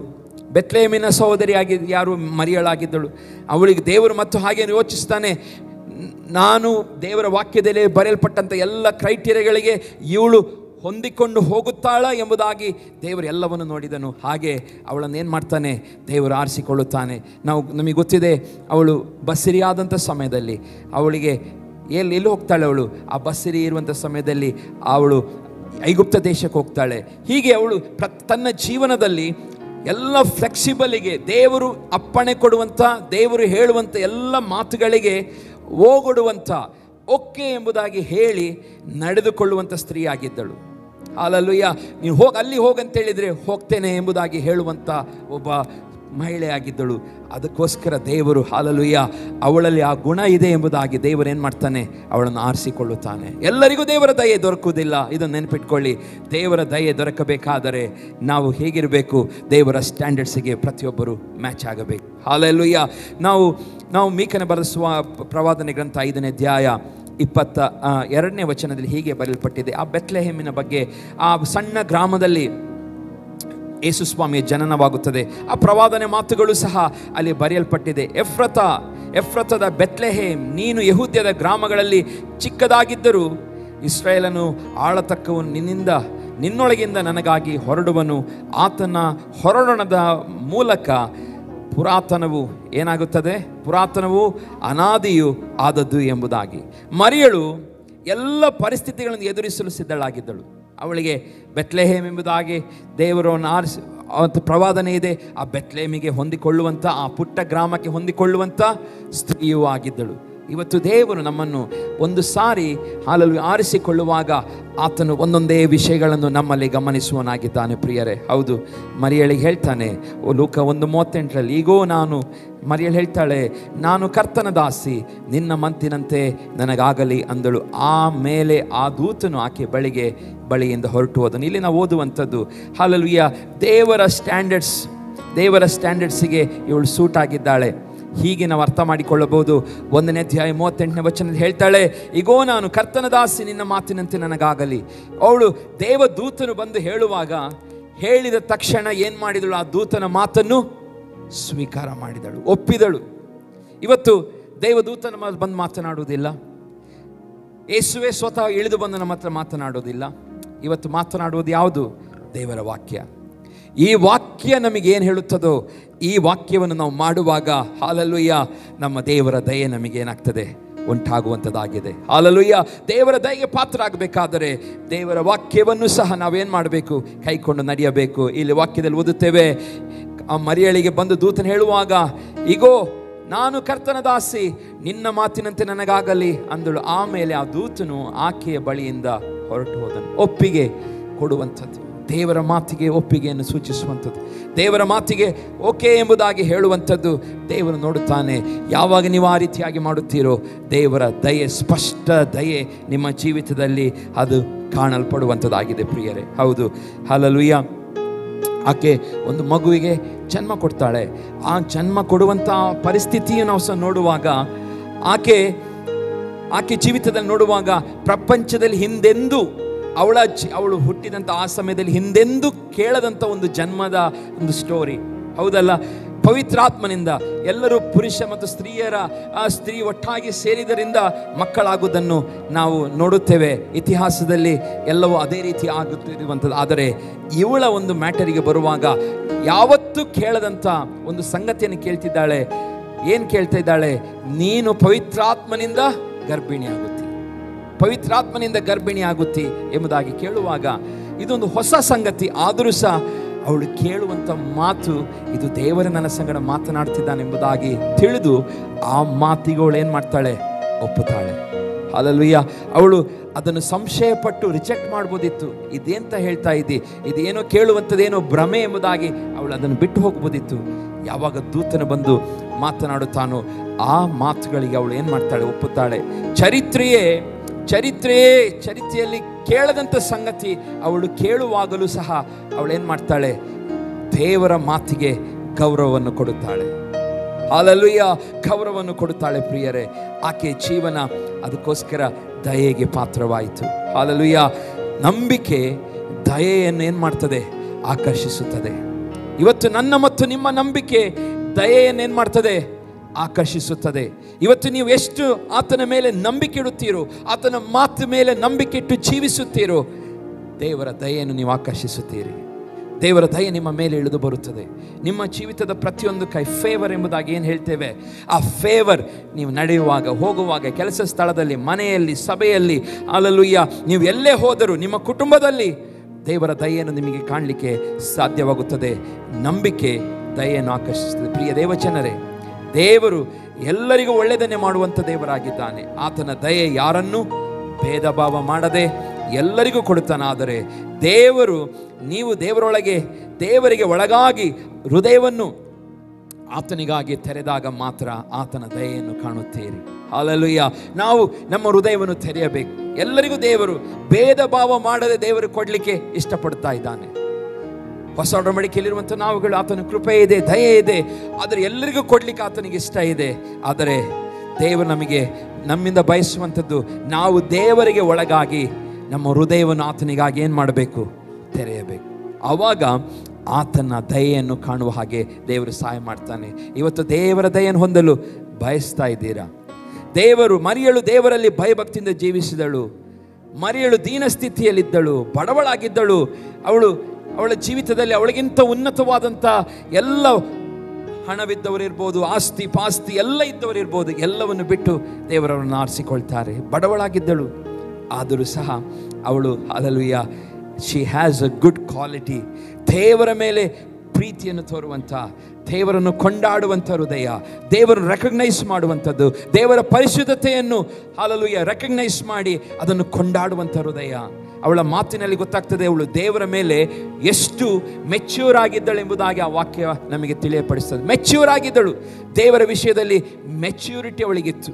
ಆ ಮೆಚ್ಯೂರಿಟಿ ಅವಳನ್ನೇನು ಮಾಡಿತು? ದೇವರ ದಯೆಗೆ ಪಾತ್ರಳಾಗುವ ಹಾಗೆ ಮಾಡಿತು. ಅವಳ ಮಾತುಗಳು ಅರ್ಥ ಮಾಡಿಸುತ್ತದೆ. ಆಗಿನ ವಿದ್ಯೆ ಇಲ್ಲದಂಥ ಕಾಲ, ಅದು ಏನೂ ಇಲ್ಲದಂಥ ಕಾಲ. ಅವಳ ಆ ಹೇಳಿದಂಥ ಮಾತುಗಳು, ಇವತ್ತು ನಾವೇ ಎಷ್ಟೋ ಜನರು ಆ ಮಾತುಗಳನ್ನು ನಾವು ಏನು ಮಾಡಲಿಕ್ಕಾಗೋದು? ಒಂದು ದೇವರ ಬಗ್ಗೆ ಹೇಳೆಂಬುದಾಗಿ ಹೇಳಿದರೆ ಆ ರೀತಿಯಾಗಿ ಹೇಳಲಿಕ್ಕಾಗೋದಿಲ್ಲ. ಆ ಕಾಲದಲ್ಲಿ ಆ ಪ್ರಿಯ ಮರಿಯಳು ದೇವರ ಬಗ್ಗೆ ಎಷ್ಟು ಚಂದವಾಗಿ ಎಕ್ಸ್ಪ್ಲೇನ್ ಮಾಡುತ್ತಾಳೆ. ದೇವರು ಮಾಡಿದ ಕಾರ್ಯಗಳನ್ನು ಅವಳು ವಿವರಿಸುವುದನ್ನು ನೋಡಿ ಅದರ ಅರ್ಥ ಅವಳು ಎಷ್ಟು ದೇವರ ವಿಷಯದಲ್ಲಿ ಮೆಚ್ಯೂರ್ ಆಗಿದ್ದಳು. ಇವತ್ತು ನಾವು ಸಹ ಹಾಗೆ, ಮರಿಯಳ ಹಾಗೆ ನಾವು ವಾಕ್ಯದಲ್ಲಿ ಏನಾಗಿರಬೇಕು? ಮೆಚ್ಯೂರ್ ಆಗಿರಬೇಕು. ಮೆಚ್ಯೂರ್ ಆಗಿದ್ದಾಗ, ದೇವರ ವಾಕ್ಯದ ವಿಷಯದಲ್ಲಿ ಪರಿಪಕ್ವತೆ ನಮ್ಮಲ್ಲಿ ಇರುವಾಗ, ದೇವರ ದಯೆಗೆ ನಾವೇನಾಗ್ತೇವೆ? ಪಾತ್ರರಾಗುತ್ತೇವೆ. ಹಲ್ಲೆಲೂಯಾ. ಸುಮ್ಮನೆ ನಾನು ಚರ್ಚಿಗೆ ಹೋದೆ, ದೇವರ ದಯೆ ಸಿಗುವುದಿಲ್ಲ. ಹಲ್ಲೆಲೂಯಾ.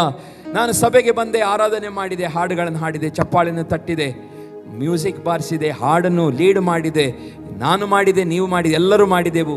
ಅದು ಯಾವುದು ಸಹ ದೇವರ ದಯೆಗೆ ಪಾತ್ರರಾಗಿ ಸಾಧ್ಯವಿಲ್ಲ. ದೇವರ ದಯೆಗೆ ಪಾತ್ರ ಆಗಬೇಕಾದ್ರೆ ದೇವರ ಸ್ಟ್ಯಾಂಡರ್ಡಿಗೆ ನಾವೇನಾಗಬೇಕು? ಬರಬೇಕು. ಹಲ್ಲೆಲೂಯಾ.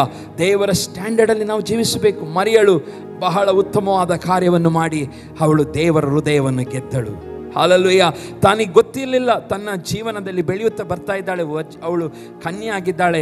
ಎಂದಿಗೂ ತನ್ನ ಮನಸ್ಸಿನಲ್ಲಿ ನಾನು ಒಂದು ಶ್ರೇಷ್ಠವಾದಂಥ ಒಂದು ಪುರುಷನಿಗೆ ಜನ್ಮ ಕೊಡಲಿಕ್ಕೆ ನನಗೆ ಆಗುತ್ತದೆ ಎಂಬುದಾಗಿ ಯಾವತ್ತೂ ನೆನೆಸಿರಲಿಲ್ಲ. ಆದರೆ ಇವತ್ತು ನಾವು ಸಹ ಅದೇ ರೀತಿಯಾಗಿ ನನ್ನ ಮುಂದಿನ ಭವಿಷ್ಯ ಏನೆಂಬುದಾಗಿ ನಮಗೆ ಗೊತ್ತಿಲ್ಲದಿದ್ದರೂ ಸಹ ನಾವು ಮಾಡಬೇಕಾದದನ್ನು ಸರಿಯಾಗಿ ಮಾಡುವಾಗ ದೇವರು ತಕ್ಕ ಸಮಯದಲ್ಲಿ ನಮ್ಮ ಒಬ್ಬೊಬ್ಬರನ್ನು ಆರಿಸಿಕೊಂಡು ಉನ್ನತ ಸ್ಥಿತಿಗೆ ಏರಿಸುತ್ತಾನೆ. Hallelujah, hallelujah. ಇದು ದೇವರ ಆಶೀರ್ವಾದ, ದಯೆ. Be humble. ಆತನ ಮುಂದೆ ನಾವು ತಗ್ಗಿಸಿಕೊಳ್ಳೋಣ, ದೀನ ಸ್ಥಿತಿಯಲ್ಲಿರೋಣ, ಭಯಭಕ್ತಿ ಉಳ್ಳವರಾಗಿರೋಣ, ಆತನ ವಾಕ್ಯವನ್ನು ಗೌರವಿಸೋಣ. ದೇವರ ವಾಕ್ಯ ನಮಗೆ ಕೇಳುವಾಗ ಇದು ದೇವರ ವಾಕ್ಯ, ಇದು ನಾನು ಸ್ವೀಕರಿಸಬೇಕೆಂಬುದಾಗಿ ಸ್ವೀಕರಿಸೋಣ. ಅದು ಎಷ್ಟೇ ಕಠಿಣವಾಗಿರಲಿ. ಹಲ್ಲೆಲೂಯಾ. ದೂತನು ಬಂದು ಹೇಳುವಾಗ ನೀನು ಬಸರಿ ಆಗುತ್ತಿ, ನೀನು ಗರ್ಭಿಣಿ ಆಗುತ್ತಿ ಪವಿತ್ರಾತ್ಮನಿಂದ ಎಂಬುದಾಗಿ ಹೇಳುವಾಗ ನಿಶ್ಚಿತಾರ್ಥವಾಗಿದ್ದಂಥ ಆ ಮರಿಯಳು ಯೋಸೇಫನೊಂದು ನಿಶ್ಚಿತಾರ್ಥ ಆಗಿದೆ. ಆದರೆ ಅವರು ಯಾವತ್ತೂ ಏನಾಗಿರಲಿಲ್ಲ, ಒಬ್ರಿಗೊಬ್ಬರು ಸೇರಿಕೊಂಡಿರಲಿಲ್ಲ. ಆದರೆ ಆ ಸಮಯದಲ್ಲಿ ಪವಿತ್ರಾತ್ಮನಿಂದ ಆಗುತ್ತೆ ಎಂಬುದಾಗಿ ಹೇಳುವಾಗ ಅವಳು ಹೇಳ್ತಾಳೆ, ಏನು ಹೇಳ್ತಾಳೆ? ಹಲ್ಲೆಲೂಯಾ, ನಿನ್ನ ಮಾತಿನಂತೆ ಆಗಲಿ, ನಿನ್ನ ಮಾತಿನಂತೆ ಆಗಲಿ. ಇವತ್ತು ನಾವು ಸಹ ದೇವರ ವಾಕ್ಯವನ್ನು ನಾವೇನು ಮಾಡಬೇಕು? ನಂಬಿ ಸ್ವೀಕಾರ ಮಾಡಬೇಕು. ದೇವರ ದಯೆಗೆ ಅವಳು ಪಾತ್ರರಾದಳು. ಬರೀ ದಯೆ ಅಲ್ಲ, ಹೈಲಿ ಫೇವರ್ಡ್. ಅವಳು ದೇವರಿಂದ ಬಹಳ ಉನ್ನತವಾದಂಥ ದಯೆಗೆ ಅವಳು ಪಾತ್ರರಾಗುತ್ತಾಳೆ ಪ್ರಿಯರೇ. ಹೌದು, ಅವಳ ಮಾತಿನಿಂದ ನಾವು ಅರ್ಥ ಮಾಡಿಕೊಂಡಿದ್ದೇವೆ ಅವಳು ಯಾವ ರೀತಿಯ ಜೀವನವನ್ನು ಜೀವಿಸಿದಾಳೆ ಎಂಬುದಾಗಿ. ಅದೇ ರೀತಿಯಾಗಿ ಸಮಯ ಆಗ್ತಾ ಬಂತು. ಎಸ್ತೇಳ ಎಂಬ ದೇವ ಭಕ್ತಳಿದ್ದಾಳೆ. ಅವಳು ಸಹ ದೇವರ ದಯೆಗೆ ಪಾತ್ರರಾಗ್ತಾಳೆ. ಯಾಕೆ ಪಾತ್ರರಾಗ್ತಾಳೆ? ಅವಳು ಹಲ್ಲೆಲೂಯ, ಅವಳು ಎಲ್ಲೋ ಬೆಳೆದವಳು, ಎಲ್ಲೋ ಒಂದು ಕಡೆ ಯಾರಿಗೋ ಸಿಕ್ಕಿರ್ತಾಳೆ, ಅವಳನ್ನು ಹೋಗಿ ಸಾಕ್ತಾಳೆ. ಆದರೆ ಅವಳಲ್ಲಿ ಬೈಬಲ್ ಹೇಳ್ತದೆ ಅವಳು ಬಹಳ ಸುಂದರವಾಗಿದ್ದಾಳೆ ಎಂಬುದಾಗಿ. ಅರಸನು ಅವಳ ಸುಂದರತೆಯನ್ನು ನೋಡಿ ಏನು ಮಾಡ್ತಾಳೆ? ಅವಳಿಗೆ ನನ್ನ ಅರಮನೆಯ ರಾಣಿ ಆಗಿನ ರಾಜನು ಆಕೆನೇನು ಮಾಡ್ತಾಳೆ? ರಾಣಿಯಾಗಿ ಸ್ವೀಕಾರ ಮಾಡ್ತಾಳೆ. ಎಸ್ತೇರ್ ರಾಣಿಯಾಗಿ ಅರಮನೆಯಲ್ಲಿ ವಾಸವಾಗಿರ್ತಾಳೆ. ಆದರೆ ಅವಳು ಯೆಹೂದ್ಯಳಾಗಿರ್ತಾಳೆ. ಒಂದು ದಿವಸ ಬರುತ್ತದೆ, ಹೀಗೆ ನಿಮಗೆ ಅದು ಕಥೆ ಎಲ್ಲ ಗೊತ್ತಿದೆ, ಏನೆಲ್ಲ ನಡೆದಿದೆ ಎಂಬುದಾಗಿ. ಹೀಗೆ ಅವರು ಯೆಹೂದ್ಯರನ್ನು ಸಂಹರಿಸಬೇಕೆಂಬ ಯೋಜನೆ ಆ ಅರಮನೆಯಲ್ಲಿ ನಡೆಯುವುದನ್ನು ಇವಳು ಗಮನಿಸ್ತಾಳೆ. ಮೊರ್ದೆಕಾಯಿ ಇರ್ತಾನೆ. ಮೊರ್ದೆಕಾಯಿ ಸಪೋರ್ಟ್ನಲ್ಲಿ ಇವಳೆಲ್ಲ ಕಾರ್ಯವನ್ನು ಗಮನಿಸ್ತಿರುವಂಥ ಸಮಯದಲ್ಲಿ ಗೊತ್ತಾಗುತ್ತದೆ, ಯೆಹೂದ್ಯರನ್ನು ಸಂಪೂರ್ಣವಾಗಿ ನಾಶ ಮಾಡಬೇಕು, ಸಂಪೂರ್ಣವಾಗಿ ಅವರನ್ನು ಲಯ ಮಾಡಬೇಕೆಂಬುದಾಗಿ ಯೋಚನೆ ಹಾಕುವಾಗ ಹಲ್ಲೆಲೂಯ, ದೇವರ ದಯೆಯನ್ನು ಹೊಂದಿದಂಥ ಎಸ್ತೇರಳ ಮುಖಾಂತರವಾಗಿ ದೇವರು ಯೆಹೂದ್ಯರೆಲ್ಲರನ್ನು ಉಳಿಸುತ್ತಾನೆ. ಹಲ್ಲೆಲೂಯ. ಇವತ್ತು ನಾವು ದೇವರ ದಯೆಗೆ ಪಾತ್ರರಾದರೆ ನೀವು ಮಾತ್ರ ಕುಟುಂಬ ಎಲ್ಲವನ್ನು ದೇವರು ರಕ್ಷಿಸುತ್ತಾನೆ. ಹಲ್ಲೆಲೂಯ. ನೀವು ದೇವರ ದಯೆಗೆ ಪಾತ್ರರಾಗಿ ದೇವರಿಗೋಸ್ಕರ ಜೀವಿಸುವುದಾದರೆ ನಿಮ್ಮ ಮುಖಾಂತರ ನಿಮ್ಮ ಸಂತಾನವು, ನಿಮ್ಮ ವಂಶವನ್ನು ಹಲ್ಲೆಲೂಯ ದೇವರು ಹಲ್ಲೆಲೂಯ ಆಶೀರ್ವದಿಸುತ್ತಾನೆ ಮತ್ತು ಅವರ ರಕ್ಷಣೆಗೆ ದೇವರು ನಡೆಸುವನಾಗಿದ್ದಾನೆ. ಅವಳ ಮುಖಾಂತರವಾಗಿ ಯೆಹೂದ್ಯರನ್ನು ಆಗಿನ ಕಾಲದಲ್ಲಿ ಆ ಅಶ್ವೇರೋಷ ರಾಜನು ಸಂಪೂರ್ಣವಾಗಿ ಇಸ್ರಾಯೇಲನ್ನು ಲಯ ಮಾಡಬೇಕೆಂಬುದಾಗಿ ರಾಜಾಜ್ಞೆಯು ಸಹ ಏನು ಮಾಡಿರ್ತಾನೆ? ಆತನು ಹೊರಡಿಸಿರ್ತಾನೆ. ಆದರೆ ದೇವರು ಒಬ್ಬ ಸ್ತ್ರೀಯ ಮುಖಾಂತರವಾಗಿ, ದಯೆ ಹೊಂದಿದಂಥ ಸ್ತ್ರೀಯ ಮುಖಾಂತರವಾಗಿ ಸಂಪೂರ್ಣ ಇತಿಹಾಸವನ್ನೇ ದೇವರು ಬದಲಾಯಿಸುತ್ತಾನೆ. ಹಲ್ಲೆಲೂಯ. ಇತಿಹಾಸವನ್ನೇ ಬದಲಾಯಿಸುತ್ತಾನೆ. ಇವತ್ತು ನಮ್ಮ ಮುಖಾಂತರವಾಗಿ ದೇವರ ದಯೆಗೆ ಪಾತ್ರರಾದರೆ ಇತಿಹಾಸ ನಮ್ಮ ಮೂಲಕವಾಗಿಯೂ ದೇವರು ಬದಲಾಯಿಸಲು ಶಕ್ತಿ ಇದೆ. ಹಲ್ಲೆಲೂಯ. ಇದು ನಾವು ನಂಬಬೇಕು. ಹಲ್ಲೆಲೂಯ. ಇದು ನಾವು ಸ್ವೀಕಾರ ಮಾಡಬೇಕು. ದೇವ ಮಕ್ಕಳಿಗೆ ದೇವರು ಕೊಟ್ಟಂಥ ದಯೆ ಅದು ಸಾಧಾರಣ ದಯೆ ಅಲ್ಲ. ಕೊಡುವಂಥ ದಯೆ ಸಾಧಾರಣ ದಯೆ ಅಲ್ಲ. ಲೋಕವನ್ನೆಲ್ಲ ಕಲ್ಲೋಲ ಮಾಡುವಂಥ ಜನರು ಎಂಬುದಾಗಿ ಪೇತ್ರನಿಗೆ ಹೇಳಿದರು. ಹಲ್ಲೆಲೂಯ. ಲೋಕವನ್ನು ಅಲ್ಲೋಲ ಕಲ್ಲಂ. ಯಾಕೆ? ಅವರ ಮೇಲೆ ದೇವರ ದಯೆ ಇತ್ತು. ಅವರು ದೇವರನ್ನು ಆಶ್ರಯಿಸಿಕೊಂಡು ಜೀವಿಸಿದರು. ಆಗ ಅವರ ಮೇಲೆ ದಯೆ ಉಂಟಾಯಿತು ಪ್ರಿಯರೇ. ಇವತ್ತು ಎಸ್ತೇರಳು ಹಲ್ಲೆಲೂಯ, ಅವಳು ಕನ್ಯೆಯರಲ್ಲಿ, ಅನೇಕ ಕನ್ಯೆಯರಲ್ಲಿ ತುಂಬ ಜನ ಕನ್ಯೆಯರಿದ್ದರು. ಆದರೆ ದೇವರು ಅವಳನ್ನು ಆರಿಸಿಕೊಳ್ಳುವ ಹಾಗೆ ಯಾಕೆ ಮಾಡಿದನು? ಅವಳ ಜೀವಿತವು ದೇವರಿಗೆ ಅಮೂಲ್ಯವಾಗಿ ಇತ್ತು. ಹಲ್ಲೆಲೂಯ. ಅವಳ ಜೀವಿತದಲ್ಲಿ ದೇವರು ಉತ್ತಮವಾದ ಕ್ವಾಲಿಟಿಗಳನ್ನು ನೋಡಿದನು. ಹಾಗಾಗಿ ಎಷ್ಟೋ ಕನ್ಯರು ಅವಳಿಗಿಂತ ಸುಂದರ ಇದ್ದಿರ್ಬೋದು, ಆದರೆ ಅರಸನ ಕಣ್ಣಿಗೆ ಸುಂದರವಾಗಿ ಕಂಡವಳು ಒಬ್ಬಳೇ, ಅವಳು ಎಸ್ತೇರಳು. ಇವತ್ತು ಲೋಕದ ಸೌಂದರ್ಯ, ನಾವು ಹಾಕುವಂಥ, ನಾವು ಉಡುವಂಥ ಇದ್ಯಾವುದು ಸೌಂದರ್ಯ ಲೆಕ್ಕಕ್ಕೆ ಬರುವುದಿಲ್ಲ. ಆತ್ಮಿಕವಾಗಿ ನಾವು ನೋಡೋದಾದರೆ ದೇವರು ಬಯಸುವಂಥದ್ದು ಒಳಗಿನ ಸೌಂದರ್ಯ. ಹಲ್ಲೆಲೂಯ. ಎಸ್ತೇರಳಿಗೆ ಹೊರಗಿನ ಸೌಂದರ್ಯ ಇತ್ತು. ಆಗಿನ ಕಾಲದಲ್ಲಿ ಹೊರಗೆ ನೋಡಿ ಆ ಅರಸನು ಅವಳನ್ನು ಏನು ಮಾಡ್ತಾನೆ? ರಾಣಿಯನ್ನಾಗಿ ತೆಗೆದುಕೊಳ್ಳುತ್ತಾನೆ. ಆದರೆ ಇವತ್ತು ನಮ್ಮ ದೇವರು ಹೊರಗಿನ ತೋರಿಕೆಯ ಸೌಂದರ್ಯವನ್ನು ನೋಡುವ ದೇವರಲ್ಲ, ಒಳಗಿರುವಂಥ ಸೌಂದರ್ಯವನ್ನು ಆತನು ನೋಡುತ್ತಾನೆ. ಹಲ್ಲೆಲೂಯ. ಪ್ರಿಯ ದೇವಚನ, ಒಳಗಿನ ಸೌಂದರ್ಯ ಅತೀ ಪ್ರಾಮುಖ್ಯವಾದದ್ದು. ದೇವ ಮಕ್ಕಳಿಗೆ ಬೇಕಾಗಿರುವಂಥ ಸೌಂದರ್ಯ ಅದಾಗಿದೆ ಪ್ರಿಯರೇ. ಹೌದು, ಇವತ್ತು ನಾನು ಇಲ್ಲಿಗೆ ಮುಗಿಸ್ತೇನೆ. ಜ್ಞಾನೋಕ್ತಿಯಲ್ಲಿ ಒಂದು ವಚನ ಹೀಗೆ ಬರೆಯಲ್ಪಟ್ಟಿದೆ. 12ನೇ ಅಧ್ಯಾಯ 2ನೇ ವಚನದಲ್ಲಿ, ಯೆಹೋವನು ಒಳ್ಳೆಯವನಿಗೆ ದಯೆ ಮಾಡುವನು. ಯಾರಿಗೆ ದಯೆ ಮಾಡ್ತಾನಂತೆ? ಒಳ್ಳೆಯವನಿಗೆ. ಪಕ್ಕದಿರುವವರಿಗೆ ಹೇಳಿ, ಯೆಹೋವನು ಒಳ್ಳೆಯವನಿಗೆ ದಯೆ ಮಾಡುವನು. ಹಲ್ಲೆಲೂಯ. ನಮ್ಮ ದೇವರು ಯಾವ ಕ್ವಾಲಿಟಿಯನ್ನು ನೋಡುತ್ತಾನೆ? ಒಳ್ಳೆಯ ಒಬ್ಬ ವ್ಯಕ್ತಿಯಾಗಿ ನಾವು ಬದುಕುವುದನ್ನು ಆತ ನೋಡ್ತಾನೆ. ಹಲ್ಲೆಲೂಯ. ಸಮಾಜದ ಮುಂದೆ, ಕುಟುಂಬದಲ್ಲಿ, ಮನೆಯಲ್ಲಿ, ಸಭೆಯಲ್ಲಿ ಹೇಗಿರಬೇಕು? ಒಳ್ಳೆಯವರಾಗಿರಬೇಕೆಂಬುದಾಗಿ ದೇವರು ಬಯಸುತ್ತಾನೆ. ಯೆಹೋವನು ಒಳ್ಳೆಯವನಿಗೆ ದಯೆ ಮಾಡುವನು, ಕುಯುಕ್ತಿ ಉಳ್ಳವನನ್ನು ಕೆಟ್ಟವನೆಂದು ನಿರ್ಣಯಿಸುತ್ತಾನೆ. ಹಲ್ಲೆಲೂಯ. ಹೌದು ಪ್ರಿಯರೇ, ಎಸ್ತೇರಳು ದೇವರ ದಯೆಗೆ ಪಾತ್ರಳಾದಳು. ಅದೇ ರೀತಿಯಾಗಿ ನೋಹನ ಬಗ್ಗೆ ನೋಡುತ್ತೇವೆ.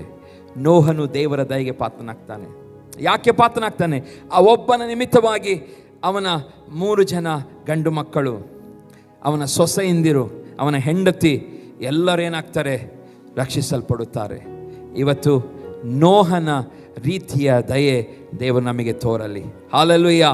ನೋಹ ಒಬ್ಬನೇ, ಬೈಬಲ್ ಹೇಳ್ತದೆ, ಅಲ್ಲಿ ಆದಿಕಾಂಡ 6ನೇ ಅಧ್ಯಾಯ 8ನೇ ವಚನದಲ್ಲಿ ಹೀಗೆ ಓದ್ತೇವೆ, ಆದರೆ ನೋಹನಿಗೆ ದೇವರ ದಯೆ ದೊರಕಿತು. 9ನೇ ವಚನದಲ್ಲಿ ನೋಹನ ಚರಿತ್ರೆ ಸ್ಟಾರ್ಟ್ ಆಗ್ತದೆ. ನೋಹನ ಚರಿತ್ರೆಯು, ನೋಹನು ನೀತಿವಂತನು, ತನ್ನ ಕಾಲದವರಲ್ಲಿ ತಪ್ಪಿಲ್ಲದವನು ಆಗಿದ್ದನು. ಅವನು ದೇವರೊಂದಿಗೆ ಅನ್ಯೋನ್ಯವಾಗಿ ನಡೆದುಕೊಂಡನು. ಹಲ್ಲೆಲೂಯಾ. ದಯೆಗೆ ಕಾರಣವೇನಿರಲಿ? ಆತನು ನೀತಿವಂತನು, ತನ್ನ ಕಾಲದಲ್ಲಿ ಏನಾಗಿದ್ದನು? ತಪ್ಪಿಲ್ಲದವನಾಗಿದ್ದನು, ಒಳ್ಳೆಯವನಾಗಿದ್ದನು. ಆ ನಿಮಿತ್ತವಾಗಿ ದೇವರೇನು ಮಾಡ್ತಾನೆ? ಅವನನ್ನು ಹಲ್ಲೆಲೂಯಾ ಆಶೀರ್ವದಿಸುತ್ತಾನೆ. ಇವತ್ತು ಅವನ ಸಂತಾನವೇ ನಾವೆಲ್ಲರಾಗಿದ್ದೇವೆ. ಒಂದು ಸಾರಿ ದೇವರು ಇಡೀ ಭೂಮಿಯ ಪ್ರತಿಯೊಂದು, ಆ ನೋಹನು, ಅವನ ಹೆಂಡತಿ, ಅವನ ಸೊಸೆಯಂದಿರು ಮತ್ತು ಅವನ 3 ಜನ ಗಂಡು ಮಕ್ಕಳು ಬಿಟ್ಟು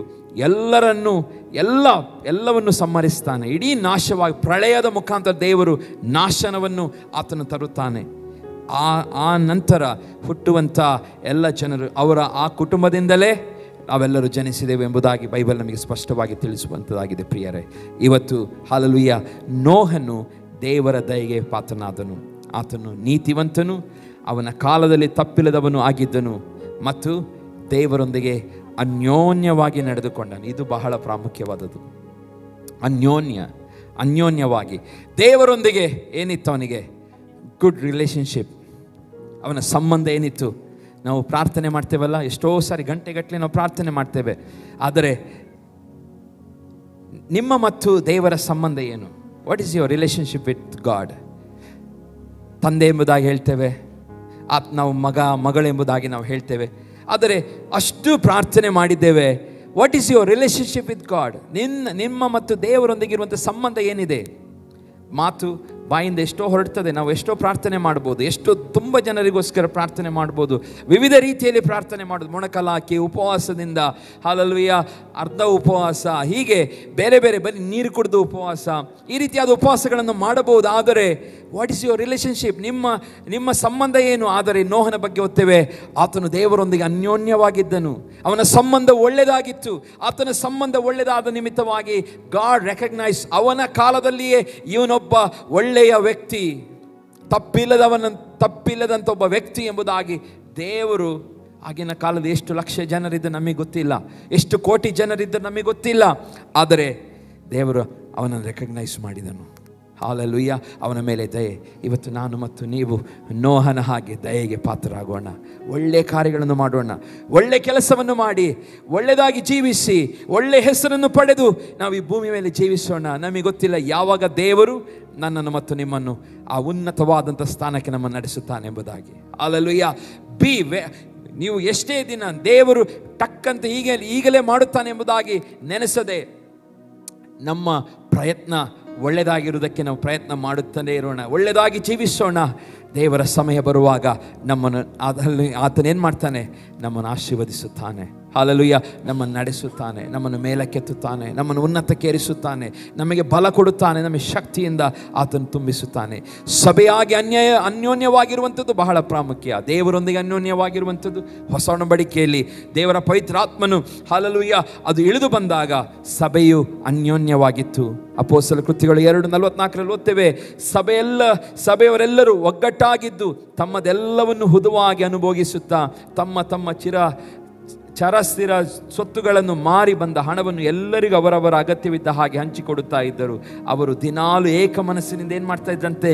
ದೇವಾಲಯದಲ್ಲಿ ಕೂಡುತ್ತಾ ಮನೆಗಳಲ್ಲಿ ರೊಟ್ಟಿ ಮುರಿದು ಉಲ್ಲಾಸದಿಂದಲೂ ಸಕಲ ಹೃದಯದಿಂದಲೂ ಊಟ ಮಾಡುತ್ತಾ ಇದ್ದರು. ದೇವರನ್ನು ಕೊಂಡಾಡುವವರಾಗಿಯೂ ಜನರೆಲ್ಲರ ದಯೆಯನ್ನು ಹೊಂದುವವರಾಗಿಯೂ ಇದ್ದರು. ಆಗಿನ ಸಭೆ ಯಾರ ದಯೆಗೆ ಹೊಂದಿದ್ದು? ಜನರ ದಯೆಯನ್ನು ಹೊಂದಿದರು. ಹಲ್ಲೆಲೂಯಾ. ಆಗಿನ ಸಭೆ ಜನರ ದಯೆಯನ್ನು ಹೊಂದಿದರು. ಇವತ್ತು ನಾವು ಸಹ ಜನರ ದಯೆಯನ್ನು ಹೊಂದಿಕೊಳ್ಳಬೇಕು. ಸಭೆಯಲ್ಲಿ ನಾವು ದೇವರ ದಯೆಯನ್ನು ನಾವು ಹೊಂದುವಂಥದ್ದು ಕಲಿತಾ ಇದ್ದೇವೆ. ಅದರೊಂದಿಗೆ ಆಗಿನ ಸಭೆಯವರು ಯಾರ ದಯೆಯನ್ನು ಹೊಂದಿಕೊಂಡರು? ಜನರ ದಯೆಯನ್ನು ಹೊಂದಿಕೊಂಡರು. ಹೊರಗಿನ ಜನರ ದಯೆ, ಜನರ ಒಬ್ಬರೊಬ್ಬರು ದಯೆ ತೋರಿಸುವವರಾದರು, ದಯೆಯನ್ನು ಹೊಂದಿಕೊಂಡರು. ಬಡವರು ಅಲ್ಲಿ ಇರಲಿಲ್ಲ, ಅವರ ಕೊರತೆಗಳನ್ನು ನೀಗಿಸೋದಕ್ಕೋಸ್ಕರ ಒಬ್ಬರೊಬ್ಬರು ಏನು ಮಾಡಿದರು, ತಮ್ಮ ಸ್ಯಾಕ್ರಿಫೈಸನ್ನು ಮಾಡಿ ತಮ್ಮ ಆಸ್ತಿಗಳಲ್ಲಿ ಸ್ಯಾಕ್ರಿಫೈಸ್ ಮಾಡಿದರು. ತಮಗೆ ದೇವರು ಕೊಟ್ಟಂಥ ಆಸ್ತಿಗಳಲ್ಲಿ ಅವರು ಏನು ಮಾಡಿದರು, ಅದೆಲ್ಲ ಮಾರಿಬಿಟ್ಟು ಬಂದ ಹಣದಲ್ಲಿ ಅವರಿಗೆ ಅಗತ್ಯವಿದ್ದವರಿಗೆಲ್ಲ ಏನು ಮಾಡ್ತಿದ್ರಂತೆ, ಹಂಚಿಕೊಡ್ತು. ಇದು ಆಗಿನ ಅಪೊಸ್ತಲರ ಸಭೆ ಆಗಿತ್ತು. ಎಂಥ ಒಳ್ಳೆಯ ಸಭೆ ಆಗಿತ್ತು. ಇವತ್ತು ಎಲ್ಲ ಚೇಂಜ್ ಆಗಿದೆ, ಇವತ್ತೆಲ್ಲ ಬದಲಾಗಿದೆ. ಇವತ್ತು ನಾವು ಕೋರ್ ವ್ಯಾಲ್ಯೂಸಿಗೆ ನಾವು ಬರಬೇಕು. ಹಾಲೆಲೂಯಾ. ಆ ಮೂಲ ಸಿದ್ಧಾಂತದ ಕಡೆಗೆ ನಾವು ಬರಬೇಕು. ಆ ಡಾಕ್ಟ್ರಿನಲ್ ವ್ಯಾಲ್ಯೂಸ್ ಕಡೆಗೆ ನಾವು ಬರುವಾಗ ಹಾಲೆಲೂಯಾ, ಸಭೆಯು ದೇವರು ಮೆಚ್ಚುವಂಥ ಸಭೆಯಾಗಿ ದೇವರು ಮಾರ್ಪಡಿಸುತ್ತಾನೆ. ಹಾಲೆಲೂಯಾ. ಸಭೆಯು ದೇವರು ಮೆಚ್ಚುವಂಥ ಸಭೆ ಆಗಬೇಕು. ಬಿಟ್ಟರೆ ಹಾಲೆಲೂಯಾ, ಮನುಷ್ಯರು ನೋಡಿ, ಇವರು ಈಗ ನಾವು ಇಂಥದ್ದೆಲ್ಲ ನಾವು ಹೇಳುವಾಗ ಎಷ್ಟೋ ಜನರಿಗೆ ಇದೆಲ್ಲ ಕಷ್ಟವಾಗಿ ಕೇಳ್ತದೆ, ಕಷ್ಟವಾಗಿ ಅನಿಸುತ್ತದೆ, ಇದೆಲ್ಲ ಎಂತ ಹೇಳ್ತಾ ಇದ್ದಾರೆ ಎಂಬುದಾಗಿ. ಆದರೆ ನಾವು ದೇವರು ಮೆಚ್ಚುವಂಥ ಕಾರ್ಯಗಳನ್ನು ಮಾಡುವ ಸಭೆ ಆಗಬೇಕು. ಹಾಲೆಲೂಯಾ. ದೇವರು ಹೇಳುವಂಥ ಮಾಡುವಂಥ ಸಭೆ ಆಗಬೇಕು ಪ್ರಿಯರೇ. ಹಾಲೆಲೂಯಾ. ಇಲ್ಲಿ ನಾವು ಮೋಶೆ ಬಗ್ಗೆ ನೋಡುವಾಗ, ಮೋಶೆಗೆ ದೇವರ ದಯೆ ಇದ್ದರೂ ಸಹ ಆತನ ಏನು ಮಾಡ್ತಾನೆ, ವಾಕ್ಯ ನೋಡ್ತೇವೆ, ಅವನಿಗೆ ದೇವರನ್ನು ನೋಡುವಂಥ ಭಾಗ್ಯ ಸಿಗಲಿಲ್ಲ. ಹಾಲೆಲೂಯಾ. ಮೋಶೆಗೆ ದೇವರ ದಯೆ ಇತ್ತು, ಆದರೆ ದೇವರನ್ನು ನೋಡುವಂಥ ಭಾಗ್ಯ ಅವನಿಗೆ ಸಿಗಲಿಲ್ಲ. ಪ್ರಿಯ ದೇವ ಜನರೇ, ಆತನು ಹೇಳ್ತಾನೆ, ವಿಮೋಚನೆ ಕಾಂಡ 33ನೇ ಅಧ್ಯಾಯ ಅದರ 12ನೇ ವಚನದ ಕಡೆಯ ಭಾಗದಲ್ಲಿ, ನಿನಗೆ ನನ್ನ ದಯೆ ದೊರಕಿತೆಂದು ನೀನು ನನಗೆ ಹೇಳಿದ್ಯಲ್ಲ ಎಂಬುದಾಗಿ ದೇವರ ಸಂಗಡ ಮಾತನಾಡುವಾಗ ಹೇಳ್ತಾನೆ. ನಿನಗೆ ನನ್ನ ದಯೆ ದೊರಕಿತೆಂದು ನೀನು ನನಗೆ ಹೇಳಿದ್ಯಲ್ಲ ಎಂಬುದಾಗಿ ಆತನು ಮಾತನಾಡುವಂಥ ಸಮಯದಲ್ಲಿಯೂ ಸಹ ನಾವು ನೋಡ್ತೇವೆ. ಆತನ ಪರ್ವತಕ್ಕೆ ಹೋಗಿರ್ತಾನೆ. ಆತನು ಆ ಬೆಟ್ಟಕ್ಕೆ ಹೋಗಿ 10 ದಶಾಜ್ಞೆಗಳನ್ನು ದೇವರು ಕೊಡ್ತಾನೆ. ಆ ದಶಾಜ್ಞೆಗಳನ್ನು ತಗೊಂಡು ಬಂದು ಕೆಳಗೆ ಬರ್ತಾನೆ. ಅಷ್ಟರೊಳಗೆ ನಾವು ನೋಡುತ್ತೇವೆ, ಆಗಿನ ಜನರು ಎಲ್ಲ ತಮ್ಮಲ್ಲಿದ್ದಂಥ ಒಡವೆಗಳನ್ನೆಲ್ಲ ಮಾರಿ, ಇಸ್ರಾಯೇಲರು ಐಗುಪ್ತದಿಂದ ಎಲ್ಲ ತಗೊಂಡು ಬಂದಂಥ ಎಲ್ಲ ಒಡವೆಗಳನ್ನು ಹಾಕೊಂಡು ಬಂದಿದ್ದರು. ಎಲ್ಲವನ್ನು ಮಾಡಿ 40 ದಿವಸ ಮೋಶೆ ಇರಲಿಲ್ಲ, ಪರ್ವತಕ್ಕೆ ಹೋಗಿದ್ದಾನೆ. ಆ ಪರ್ವತಕ್ಕೆ ಹೋಗಿ ಅಲ್ಲಿ ಏನು ಮಾಡ್ತಾ ಇದ್ದಾನೆ, ದೇವರ ಸಂಗಡ ಆತನು ಪ್ರಾರ್ಥಿಸುವಂಥ ಸಮಯದಲ್ಲಿ ದೇವರು ದಶಾಜ್ಞೆಗಳನ್ನು ಇಸ್ರಾಯೇಲರಿಗೋಸ್ಕರ ಕೊಡ್ತಾನೆ, ಪಾಲಿಸಬೇಕಾದ ನಿಯಮಗಳನ್ನು ಕೊಡುತ್ತಾನೆ. ಅಷ್ಟು 40 ದಿವಸದೊಳಗಾಗಿ ನಾವು ನೋಡುವಾಗ ಆತನು ಕೆಳಗೆ ಬಂದು ನೋಡ್ತಾನೆ, ಬೆಟ್ಟವನ್ನು ಇಳಿದು ಆ 2 ಕಲ್ಲಿನ ಹಲಿಗೆಗಳನ್ನು ದೇವರು ಕೊಟ್ಟಂಥ ದಶಾಜ್ಞೆ ಹಿಡ್ಕೊಂಡು ಬರುವಾಗ ಇಲ್ಲಿ ಕೆಳಗೆ ಆರೋನನ ಸಹಾಯದಿಂದ ಇವರೆಲ್ಲ ಏನು ಮಾಡ್ತಾರೆ, ಎಲ್ಲ ತಮ್ಮ ಒಡವೆಗಳನ್ನೆಲ್ಲ ಕರಗಿಸಿ ಹಾಲಲು ಕುಲುಮೆಗೆ ಹಾಕಿ ಅದನ್ನು ಹಾಲಲು ಒಂದು ಬಸವನನ್ನು ಮಾಡ್ತಾರೆ. ಬಸವನು ಮಾಡಿ ಆರಾಧಿಸಲಿಕ್ಕೆ ಪ್ರಾರಂಭ ಮಾಡ್ತಾರೆ. ಹಾಲೆಲೂಯಾ. ಆ ಬಸವನನ್ನು ಮಾಡಿ ಆರಾಧಿಸುವುದನ್ನು ಮೋಶೆ ನೋಡಿದ ತಕ್ಷಣ ಆತನಿಗೆ ಬಹಳ ಬೇಜಾರಾಗಿ ಆ ಕಲ್ಲಿನ ಹಲಿಗೆಗಳನ್ನು ಏನು ಮಾಡ್ತಾನೆ, ಬಿಸಾಡ್ತಾನೆ. ಅದು ಒಡೆದು ಹೋಗುತ್ತದೆ. ಹಾಲೆಲೂಯಾ. ಮತ್ತೆ ತಿರುಗಿ ಕೊಡ್ತಾನೆ. 33ನೇ ಅಧ್ಯಾಯದಲ್ಲಿ ಅವನು ಆ ಸಮಯದಲ್ಲಿ ದೇವರ ಸನ್ನಿಧಾನದಲ್ಲಿ ಆತನು ಮಾಡುವಂಥ ವಿಜ್ಞಾಪನೆಯನ್ನು ನಾವಿಲ್ಲಿ ನೋಡುತ್ತೇವೆ. ಹಾಗೆ ಅಲ್ಲಿ ನಾವು ಏನು ನೋಡ್ತೇವೆ ಅಂತ ಹೇಳಿದ್ರೆ, ನಾವು ಅದನ್ನು ತೆಗೆದುಕೊಳ್ಳೋಣ. 33ನೇ ಅಧ್ಯಾಯ, ವಿಮೋಚನೆ ಕಾಂಡ 33ನೇ ಅಧ್ಯಾಯ. ಅಲ್ಲಿ ನೋಡುವಾಗ ಅಲ್ಲಿ ಹೀಗೆ ಹೇಳ್ತಾನೆ, ದೇವರ ಸನ್ನಿಧಿ ಪ್ರಾರ್ಥನೆ ಮಾಡ್ತಾನೆ. 32ನೇ ಅಧ್ಯಾಯ 31ನೇ ವಚನದ ಹೀಗೆ ಓದ್ತೆ, ಅಯ್ಯೋ ಅಯ್ಯೋ, ಈ ಜನರು ಮಹಾಪಾಪವನ್ನು ಮಾಡಿದ್ದಾರೆ, ಚಿನ್ನದ ದೇವರನ್ನು ಮಾಡಿಕೊಂಡಿದ್ದಾರೆ. ಆದರೂ ನೀನು ಕನಿಕರ ಬಿಟ್ಟು ಅವರ ಪಾಪವನ್ನು ಕ್ಷಮಿಸಬೇಕು. ದೇವರ ಸನ್ನಿಧಿ ಪ್ರಾರ್ಥನೆ ಮಾಡ್ತಾ ಇದ್ದಾನೆ. ಇವರು ಚಿನ್ನದ ದೇವರನ್ನು ಮಾಡಿಕೊಂಡಿದ್ದಾರೆ, ಆದರೂ ನೀನು ಕರುಣೆ ಬಿಟ್ಟು ಅವರ ಪಾಪವನ್ನು ಕ್ಷಮಿಸಬೇಕು. ಇಲ್ಲವಾದರೆ ನೀನು ಬರೆದಿರುವ ಜೀವಿತರ ಪಟ್ಟಿಯಲ್ಲಿ ನನ್ನ ಹೆಸರನ್ನು ಅಳಿಸಬೇಕೆಂದು ಕೇಳಿಕೊಳ್ಳುತ್ತೇನೆ ಎಂದು ಪ್ರಾರ್ಥನೆ ಮಾಡುತ್ತಾನೆ. ಈ ರೀತಿಯಾದ ಪರಿಸ್ಥಿತಿ ಅವನ ಮುಂದೆ ಬರುತ್ತದೆ. ಹಾಲೆಲೂಯಾ. ಆ ಸಮಯದಲ್ಲಿ ದೇವರ ಮುಂದೆ ಪ್ರಾರ್ಥನೆ ಮಾಡ್ತಾನೆ, ದೇವರೇ ಇವರನ್ನು ಕ್ಷಮಿಸು, ಇವರು ಕ್ಷಮಿಸು, ತಪ್ಪು ಮಾಡಿದ್ದಾರೆ, ಇವರು ಪಾಪ ಮಾಡಿದ್ದಾರೆ, ಚಿನ್ನದ ದೇವರನ್ನು ಮಾಡಿಕೊಂಡಿದ್ದಾರೆ, ಕ್ಷಮಿಸು. ಆ ಸಮಯದಲ್ಲಿ ಹಾಲೆಲೂಯಾ 33ನೇ ವಚನ 33ನೇ ಅಧ್ಯಾಯ 4ನೇ ವಚನ ಬರುವಾಗ ಇದೆಲ್ಲವೂ ದೇವರು ಅವನಿಗೆ ಹೇಳ್ತಾನೆ. ಮೋಶೆ ಅವರಿಗೆ ಎಕ್ಸ್ಪ್ಲೇನ್ ಮಾಡಿದಾಗ ಅವರು ಇಸ್ರಾಯೇಲ್ ಜನರು ಈ ದುಃಖಕರವಾದ ವಾಕ್ಯವನ್ನು ಕೇಳಿ ಮನಗುಂದಿದವರಾದರೂ ಅವರಲ್ಲಿ ಒಬ್ಬರು ಆಭರಣಗಳನ್ನು ಧರಿಸಿಕೊಳ್ಳಲಿಲ್ಲ.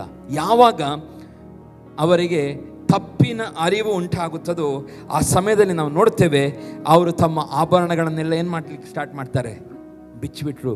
ನಾವಿನ್ನೂ ಆಭರಣಗಳನ್ನು ಒಬ್ಬರು ಆಭರಣವನ್ನು ಧರಿಸಲಿಲ್ಲ. ಯೆಹೋವನು ಮೋಶೆ ಹೀಗೆಂದು, ನೀನು ಇಸ್ರಾಯೇಲರಿಗೆ ಹೇಳಬೇಕಾದದ್ದೇನೆಂದರೆ, ನೀವು ನನ್ನ ಆಜ್ಞೆಗಳಿಗೆ ಬೊಗ್ಗದವರೇ, ನಾನು ಒಂದು ಕ್ಷಣ ಮಾತ್ರ ನಿಮ್ಮ ಮಧ್ಯದಲ್ಲಿ ಬರುವುದಾದರೆ ನೀವು ನಿರ್ಮೂಲವಾಗಿ ಹೋದಿರಿ, ನೋಡಿಕೊಳ್ಳಿರಿ. ಆದ ಕಾರಣ ನಿಮ್ಮ ಆಭರಣಗಳನ್ನು ಈಗ ತೆಗೆದು ಬಿಡಿರಿ, ನಿಮಗೆ ನಾನು ಏನು ಮಾಡಬೇಕೆಂಬುದನ್ನು ಆಲೋಚಿಸಿಕೊಳ್ಳುವೆನು ಅಂದನು. ಆದ್ದರಿಂದ ಇಸ್ರಾಯೇಲರು ಹೊರೆ ಬೆಟ್ಟದಿಂದ ಈಚೆಗೆ ಆಭರಣಗಳನ್ನು ಧರಿಸಿಕೊಳ್ಳದೆ ಹೋದರು. ಯಾವಾಗ ಅವರಿಗೆ ತಪ್ಪಿನ ಅರಿವುಂಟಾಗುತ್ತದೋ ತಮ್ಮ ಆಭರಣಗಳನ್ನು ಏನು ಮಾಡ್ತಾರೆ, ಅವರು ತೆಗೆದು ಅವರು ಏನು ಮಾಡ್ತಾರೆ, ಹೊರ ಬೆಟ್ಟದಿಂದ ಆಚೆ ಹೊರಟು ಹೋದರು ಎಂಬುದಾಗಿ. ಪ್ರಿಯ ದೇವಜನರೇ, ಯಾವಾಗ ಆ ಒಂದು ಸಂಗತಿ ಅವರನ್ನು ಡಿಸ್ಟರ್ಬ್ ಮಾಡಿತು, ಅವರಿಗೆ ದೇವರಿಗೆ ವಿರೋಧವಾಗಿ ನಡೆದುಕೊಂಡರು, ಅದು ತಪ್ಪು ಎಂಬುದಾಗಿ ಅರ್ಥ ಮಾಡಿಕೊಂಡ ತಕ್ಷಣ ಅವರು ರಿಯಲೈಸ್ ಮಾಡಿಕೊಳ್ಳುತ್ತಾರೆ, ಇನ್ನು ನಾವು ಈ ರೀತಿಯಾಗಿ ಹಿಂದೆ ನಾವು ನಡೆದುಕೊಂಡ ರೀತಿಯಲ್ಲಿ ನಡೆಯಬಾರದು, ನಾವು ಬೇರೆದಾಗಿ ನಡೆಯಬೇಕೆಂಬುದಾಗಿ. ಹಾಗೆ ಅವರು ಅದನ್ನು ಬಿಟ್ಟಿಟ್ಟು ಅವರು ಹೋಗುತ್ತಾರೆ. ಪ್ರಿಯರೇ, ಹಾಲೆಲೂಯಾ. ಹಾಗೆ ನಾವು ನೋಡುವಾಗ ಅಲ್ಲಿ ಮುಂದಿನ ವಾಕ್ಯಗಳು ನೋಡುವಾಗ ಮೋಶೆ ದೇವರ ಸಂಗಡ ಉತ್ತಮವಾದ ಸಂಬಂಧದಲ್ಲಿದ್ದಾನೆ, ಕನ್ವರ್ಸೇಷನ್ ಮಾಡ್ತಾ ಇದ್ದಾನೆ, ಮೋಶೆನ ದೇವರು ಆರಿಸಿಕೊಳ್ಳುತ್ತಾನೆ, ಹಲವು ನಡೆಸಿಕೊಂಡು ಹೋಗ್ತಾ ಇದ್ದಾನೆ ಅವರಿಗೆ ಪ್ರಾಮಿಸ್ ಮಾಡಿದಂಥ ಜಾಗಕ್ಕೆ. ಆದರೆ ದೇವರು ಹೇಳ್ತಾನೆ, ನನ್ನ ಸರ್ವೋತ್ತಮತ್ವವನ್ನು ನಿನ್ನೆದುರಿಗೆ ದಾಟಿ ಹೋಗುವಂತೆ ಮಾಡುವೆನು, ಯೆಹೋವನ ನಾಮದ ಮಹತ್ವವನ್ನು ನಿನ್ನೆದುರಿಗೆ ಪ್ರಕಟಿಸುವೆನು, ಯಾವನ ಮೇಲೆ ದಯೆ ಇಡುವೆನು ಅವನ ಮೇಲೆ ದಯೆ ಇಡುವೆನು, ಯಾರನ್ನು ಕರುಣಿಸುವೆನು ಅವನನ್ನು ಕರುಣಿಸುವೆನು ಎಂದು ಹೇಳಿದನು. ಆದರೆ ಆತನು ಅವನಿಗೆ, ದೇವರು ಹೇಳ್ತಿದ್ದಾನೆ, ಆತನು ಅವನಿಗೆ, ನೀನು ನನ್ನ ಮುಖವನ್ನು ನೋಡುವುದಕ್ಕಾಗದು, ಮನುಷ್ಯರಲ್ಲಿ ಯಾವನು ನನ್ನನ್ನು ನೋಡಿ ಜೀವಿಸಲಾರನು ಎಂದು ಹೇಳಿದನು. ಆತನು ದೇವರು ಹೇಳ್ತಿದ್ದಾನೆ ಮೋಶೆಗೆ, ಹೌದು, ಯಾವನ ಮೇಲೆ ದಯೆ ಇಟ್ಟಿದ್ದೇನೆ ಅವರ ಮೇಲೆ ದಯೆ ನಾನು ತೋರುತ್ತೇನೆ, ಯಾವರ ಮೇಲೆ ಕರುಣೆ ಇಟ್ಟಿದ್ದೇನೆ ಅವರನ್ನು ಕರುಣಿಸುವೆನು, ಆದರೆ ನೀನು ಮಾತ್ರ ಏನು ಮಾಡಲಿಕ್ಕಾಗೋದಿಲ್ಲ, ನನ್ನ ಮುಖವನ್ನು ನೋಡಲಿಕ್ಕಾಗೋದಿಲ್ಲ. ದಯೆ ಇದೆ, ಕರುಣೆ ಇದೆ, ಆದರೆ ಏನು ಮಾಡಲಿಕ್ಕಾಗೋದಿಲ್ಲ. ಕೆಲವೊಂದು ಸಾರಿ ದೇವರು ತನ್ನ ಮುಖವನ್ನು ನಮಗೆ ತೋರಿಸದ ಹಾಗೆ ಇರ್ತಾನೆ. ಇಲ್ಲಿ ವಾಕ್ಯದಲ್ಲಿ ಮೋಶೆಗೆ ದೇವರ ಮುಖವನ್ನು ನೋಡಲಿಕ್ಕೆ ಯಾಕೆ ಹೇಳ್ತಿದ್ದಾನೆ, ಅವನು ಹೇಳ್ತಾನೆ, ಮನುಷ್ಯನು ಯಾವನು ನನ್ನನ್ನು ನೋಡಿ ಜೀವಿಸಲಾರನು. ಇವತ್ತು ಮನುಷ್ಯನು ದೇವರನ್ನು ಮಾಡಿಕೊಂಡು ದಿನಾ ನೋಡ್ತಾ ಇದ್ದಾನೆ, ತನಗೆ ಬೇಕಾದಂಥ ರೀತಿಯಲ್ಲಿ ಮಾಡಿಕೊಂಡು ದಿನ ನೋಡ್ತಿದ್ದಾನೆ. ಅದಕ್ಕೆ ದೇವರು ಹೇಳ್ತಿದ್ದಾನೆ, ದೇವರನ್ನು ಯಾವ ಮನುಷ್ಯನು ನೋಡಿ ಜೀವಿಸಲಾರನು. ಅವನಿರುವಂಥ ಉಪಸ್ಥಿತಿಯನ್ನು ನಾವು ಗ್ರಹಿಸಿಕೊಂಡು ಅದಕ್ಕೆ ಗೌರವ ಕೊಟ್ಟು ಜೀವಿಸಬೇಕೇ ಬಿಟ್ಟರೆ ಆತನನ್ನು ನೋಡಿ ನಾವು ಯಾರು ಏನು ಮಾಡಲಿಕ್ಕಾಗೋದಿಲ್ಲ, ಜೀವಿಸಲಿಕ್ಕೆ ಆಗೋದಿಲ್ಲ. ಆತನು ಅಷ್ಟು ಆತನು ಅಷ್ಟು ಮಹಿಮೆ ಉಳ್ಳಂಥವನು. ಅವನಲ್ಲಿರುವಂಥ ಹೊರಡುವಂಥ ಪ್ರಕಾಶ ಯಾರಿಗೂ ಆ ಕಣ್ಣುಗಳಿಂದ ನೋಡಲಿಕ್ಕೆ ಆಗೋದು. ನಮಗೆ ಯೇಸು ಸ್ವಾಮಿ ಬಗ್ಗೆ, ಸೌಲನ ಬಗ್ಗೆ ನಾವು ನೋಡುತ್ತೇವೆ. ಸೌಲನು ಆ ದಮಸ್ಕದ ದಾರಿಯಲ್ಲಿ ಹೋಗುವ ನೋಡುತ್ತೇವೆ. ಅವನು ಏನು ಮಾಡ್ತಾನೆ, ಯೇಸು ಅವನಿಗೆ ಕಾಣಿಸಿಕೊಳ್ತಾನೆ. ಹೀಗೆ ನೋಡಿದ ತಲೆ ಎತ್ತಿ ನೋಡುವಾಗ ಆ ಬೆಳಕೆ ಅವನ ಕಣ್ಣನ್ನು ಏನು ಮಾಡಿತು, ಕುರುಡನಾಗಿಸಿತ್ತು. ಅಂದರೆ ದೇವರಿಂದ ಹೊರಡುವಂಥ ಬೆಳಕನ್ನು ಯಾರು ಮನುಷ್ಯ ನೋಡಲಿಕ್ಕೆ ಆಗುವುದಿಲ್ಲ. ಇವತ್ತೆಷ್ಟೋ ಜನ ನೋಡಿದ್ದೇನೆ ಎಂಬುದಾಗಿ ಹೇಳ್ತಾರೆ, ಅದು ಗೊತ್ತಿಲ್ಲ ಸತ್ಯವೋ ಸುಳ್ಳು ಎಂಬುದಾಗಿ. ಆದರೆ ಈ ವಾಕ್ಯದಿಂದ ಅರ್ಥ ಮಾಡಿಕೊಳ್ಳುವುದೇನಂತೇಳಿದರೆ, ನಮ್ಮ ದೇವರನ್ನು ಮನುಷ್ಯನಾದ ನಮ್ಮ ಕಣ್ಣುಗಳಿಂದ ನೋಡಲಿಕ್ಕೆ ನಮಗೆ ಸಾಧ್ಯವಿಲ್ಲ. ನೋಡಿ ಯಾರು ಸಹ ಜೀವಿಸಲು. ಇವತ್ತು ಮನುಷ್ಯನ ಆಕಾರಗಳನ್ನು ಮಾಡಿರ್ಬೋದು, ಆದರೆ ಅದು ಯಾವುದು ದೇವರಲ್ಲ. ಹಾಲೆಲೂಯಾ, ಅದು ದೇವರಲ್ಲ. ದೇವರನ್ನು ಮನುಷ್ಯನು ನೋಡಿ ಜೀವಿಸಿ ಇವತ್ತಿನವರೆಗೆ ಯಾರೂ ದೇವರನ್ನು ನೋಡಲಿಲ್ಲ. ದೇವರನ್ನು ನೋಡಬೇಕಾದರೆ ನಾವು ಆತನ ಸನ್ನಿಧಾನಕ್ಕೆ ಅಲ್ಲಿಗೆ ಹೋಗಬೇಕು, ಪರಲೋಕಕ್ಕೆ ಹೋಗಬೇಕು. ಅಲ್ಲಿ ದೇವರು ಹೇಗಿದ್ದಾನೆ, ಎಷ್ಟು ಸುಂದರವಾಗಿದ್ದಾನೆ, ಯಾವ ರೀತಿ ಇದ್ದಾನೆ ಎಂಬುದಾಗಿ ನೋಡಬೇಕಾದರೆ ನಾವು ಆತನಿರುವ ಸ್ಥಳಕ್ಕೆ ಹೋಗಬೇಕು. ಪ್ರಿಯ ದೇವಜನರೇ, ಆದರೆ ಆತನು ಶಕ್ತಿ ಬಲವನ್ನು ತನ್ನ ಆತ್ಮನಿಂದ ನಮಗೆ ಪ್ರತಿದಿನವೂ ತೋರಿಸುತ್ತಾ ಬಂದಿದ್ದಾನೆ. ಇನ್ನು ಕಡೆ ಒಂದು ಮಾತು ಹೇಳಿ ನಾನು ಮುಗಿಸಿಬಿಡ್ತೇನೆ, ಒಂದು 10 ನಿಮಿಷ ತೆಗೆದುಕೊಳ್ತೇನೆ, ಇಲ್ಲಿಗೆ ಇವತ್ತಿನ ಸಂದೇಶ ಮುಗಿಸ್ತೇನೆ. ಏಲಿಯನ ಮಕ್ಕಳು ನಮಗೆ ಗೊತ್ತಿದೆ, ದೇವರನ್ನು ದಯೆಯನ್ನು ಹೊಂದದೆ ಹೋದರು. ಹಾಲಲು ಏಲಿಯನು ಯಾರಾಗಿದ್ದ? ಶ್ರೇಷ್ಠವಾದ ಪ್ರವಾದಿ, ಬಹಳ ದೊಡ್ಡ ಪ್ರವಾದಿ. ನಮಗೆ ಗೊತ್ತಿದೆ ಆತನು ಮಾಡಿದಂಥ ಶ್ರೇಷ್ಠ ಅದ್ಭುತಗಳು, ಆತನ ವಿಶೇಷವಾದ ಅದ್ಭುತಗಳು ಏಲಿಯನು ಮಾಡಿದ್ದಾನೆ. ಆದರೆ ಆತನ ಅವರ ಮಕ್ಕಳು ಏನು ಮಾಡಲಿಲ್ಲ ಅಂತ ದೇವರ ವಾಕ್ಯ ಓದ್ತೇವೆ, ದೇವರ ದಯೆಯನ್ನು ಹೊಂದದೆ ಹೋದರು. 1 ಸಾಮ್ಯೇಲ 2:25 ಓದ್ತೇವೆ, 2ನೇ ಅಧ್ಯಾಯ 25ನೇ ವಚನ. ಮನುಷ್ಯನಿಗೆ ಅಪರಾಧ ಮಾಡಿದರೆ ದೇವರು ಮಧ್ಯಸ್ಥಿಕೆಯನ್ನು ವಹಿಸುವನು, ಮನುಷ್ಯನು ಯೆಹೋವನಿಗೆ ಅಪರಾಧ ಮಾಡಿದರೆ ವಹಿಸುವವರು ಯಾರು ಎಂದು ಎಚ್ಚರಿಸಿದರೂ ಅವರು ತಮ್ಮ ತಂದೆಯ ಮಾತಿಗೆ ಕಿವಿಗೊಡಲಿಲ್ಲ. ಯೆಹೋವನು ಅವರನ್ನು ಸಾಯಿಸಬೇಕೆಂದಿದ್ದಾನಷ್ಟೇ. ಇಲ್ಲಿ ವಾಕ್ಯದಲ್ಲಿ ಓದುತ್ತೇವೆ, ಮನುಷ್ಯನಿಗೆ ಅಪರಾಧ ಮಾಡಿದರೆ ಏನಾಗ್ತದೆ, ಅದಕ್ಕೆ ದೇವರು ಮಧ್ಯಸ್ಥಿಕೆ ವಹಿಸಿಕೊಳ್ತಾನೆ. ಮನುಷ್ಯ ಅಪರಾಧ ಮಾಡಿದರೆ ದೇವರು ಏನು ಮಾಡ್ತಾನೆ, ನಮ್ಮ ಮಧ್ಯದಲ್ಲಿ ಮಧ್ಯಸ್ಥಿಕೆ ವಹಿಸಿಕೊಳ್ತಾನೆ. ಆದರೆ ಮನುಷ್ಯನು ಯೆಹೋವನಿಗೆ ಅಪರಾಧ ಮಾಡಿದರೆ ಮಧ್ಯಸ್ಥಿಕೆ ವಹಿಸಿಕೊಳ್ಳುವವರು ಯಾರು ಎಂದು ಎಚ್ಚರಿಸಿದರು. ಏನು ಮಾಡಲಿಲ್ಲಂತೆ ಮಕ್ಕಳು, ಏಲಿಯನ ಮಕ್ಕಳು. ನೀವು ಮನೆಗೆ ಹೋಗಿ ಆ ಸಮುವೇಲ 2ನೇ ಅಧ್ಯಾಯ ಓದಿ ನೋಡಿ. ಯಾಕೆ ದೇವರು ಅವರನ್ನು ಸಾಯಿಸಬೇಕೆಂದಿದ್ದಾನೆಂಬುದಾಗಿ ಆ ಅಧ್ಯಾಯದಲ್ಲಿ ನಿಮಗೆ ಗೊತ್ತಾಗ್ತದೆ. ಇವರೇನು ಮಾಡ್ತಾರೆ ಅಂತ ಹೇಳಿದರೆ, ಇವರು ಸಮುವೇಲನು ಯಾಜಕನೂ ಆಗಿದ್ದನು, ಆತನು ಒಬ್ಬ ನ್ಯಾಯಸ್ಥಾಪಕನೂ ಆಗಿದ್ದನು, ಪ್ರವಾದಿಯೂ ಆಗಿದ್ದನು. ಅವನು 3 ರೀತಿಯ 3 ರೋಲನ್ನು ಆಗಿನ ದಿನಗಳಲ್ಲಿ, ಪ್ರವಾದಿ, ನ್ಯಾಯಸ್ಥಾಪಕ ಹಾಗೂ ಆತನು ಪ್ರವಾದಿ ಆಗಿದ್ದನು, ಯಾಜಕನೂ ಆಗಿದ್ದನು. ಹೀಗೆ ಯಾಜಕನಾದ ನಿಮಿತ್ತವಾಗಿ ಯಾರೆಲ್ಲ ಯಜ್ಞಗಳನ್ನು ಸಮರ್ಪಿಸ್ತಾರ, ಯಜ್ಞ ಸಮರ್ಪಿಸಿದ ಉಳಿದ ಭಾಗಗಳಲ್ಲಿ ಯಾಜಕನಿಗೆ ಹೋಗಬೇಕಿತ್ತು.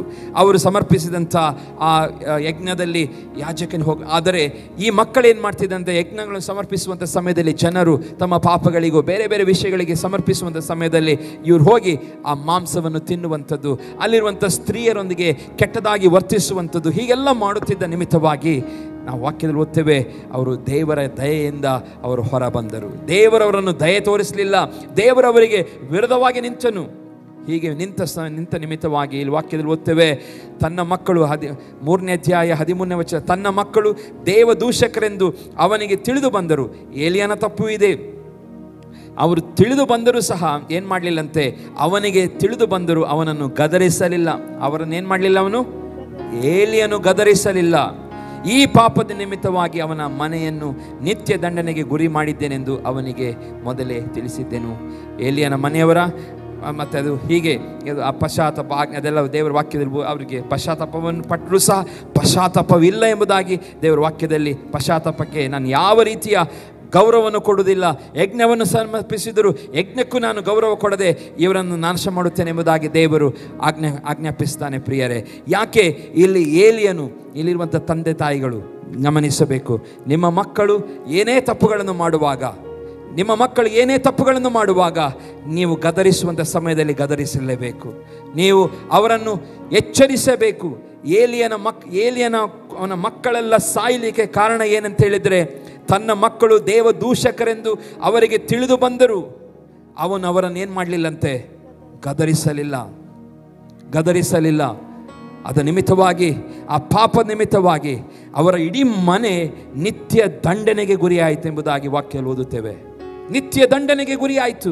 ಇವತ್ತು ನಿಮ್ಮ ಮಕ್ಕಳನ್ನು ನೀವು ಗದರಿಸದೆ ಹೋದರೆ, ಇವತ್ತು ದೇವರಿಗೆ ದೇವದೂಷಕರಾಗಿರುವುದಾದರೆ, ದೇವರ ಸನ್ನಿಧಾನದಲ್ಲಿ ಅವರು ಸರಿಯಾಗಿ ಇಲ್ಲ ಅಂತ ಹೇಳಿದರೆ, ದೇವರ ವಾಕ್ಯದಲ್ಲಿ ಅವರು ಬೆಳೆಯುತ್ತಾ ಇಲ್ಲ, ದೇವರಿಗಾಗಿ ಜೀವಿಸುತ್ತಾ ಇಲ್ಲ, ದೇವರಿಗೆ ಕೊಡಬೇಕಾದ ಗೌರವವನ್ನು ಕೊಡುತ್ತಾ ಇಲ್ಲ, ಮನಸ್ಸು ಬಂದ ಹಾಗೆ ಜೀವಿಸ್ತಿದ್ದಾರೆ ಎಂಬುದಾಗಿ ನೀವು ನೋಡುತ್ತಾ ಇರುವುದಾದರೆ, ಮೊದಲು ಮಾಡಬೇಕಾದದ್ದು ಅವರನ್ನು ಗದರಿಸಿರಿ, ಅವರಿಗೆ ಹೇಳಿರಿ, ತಿಳಿಸಿರಿ. ತಪ್ಪು ಮಾಡುತ್ತಾ ಇದ್ದಿ, ದೇವರ ಮುಂದೆ ಪಶ್ಚಾತ್ತಾಪ ಪಡು, ದೇವರ ಮುಂದೆ ಕ್ಷಮೆಯನ್ನು ಕೇಳು. ಮುಂದೊಂದು ದಿವಸ ಬರಲಿಕ್ಕುಂಟು.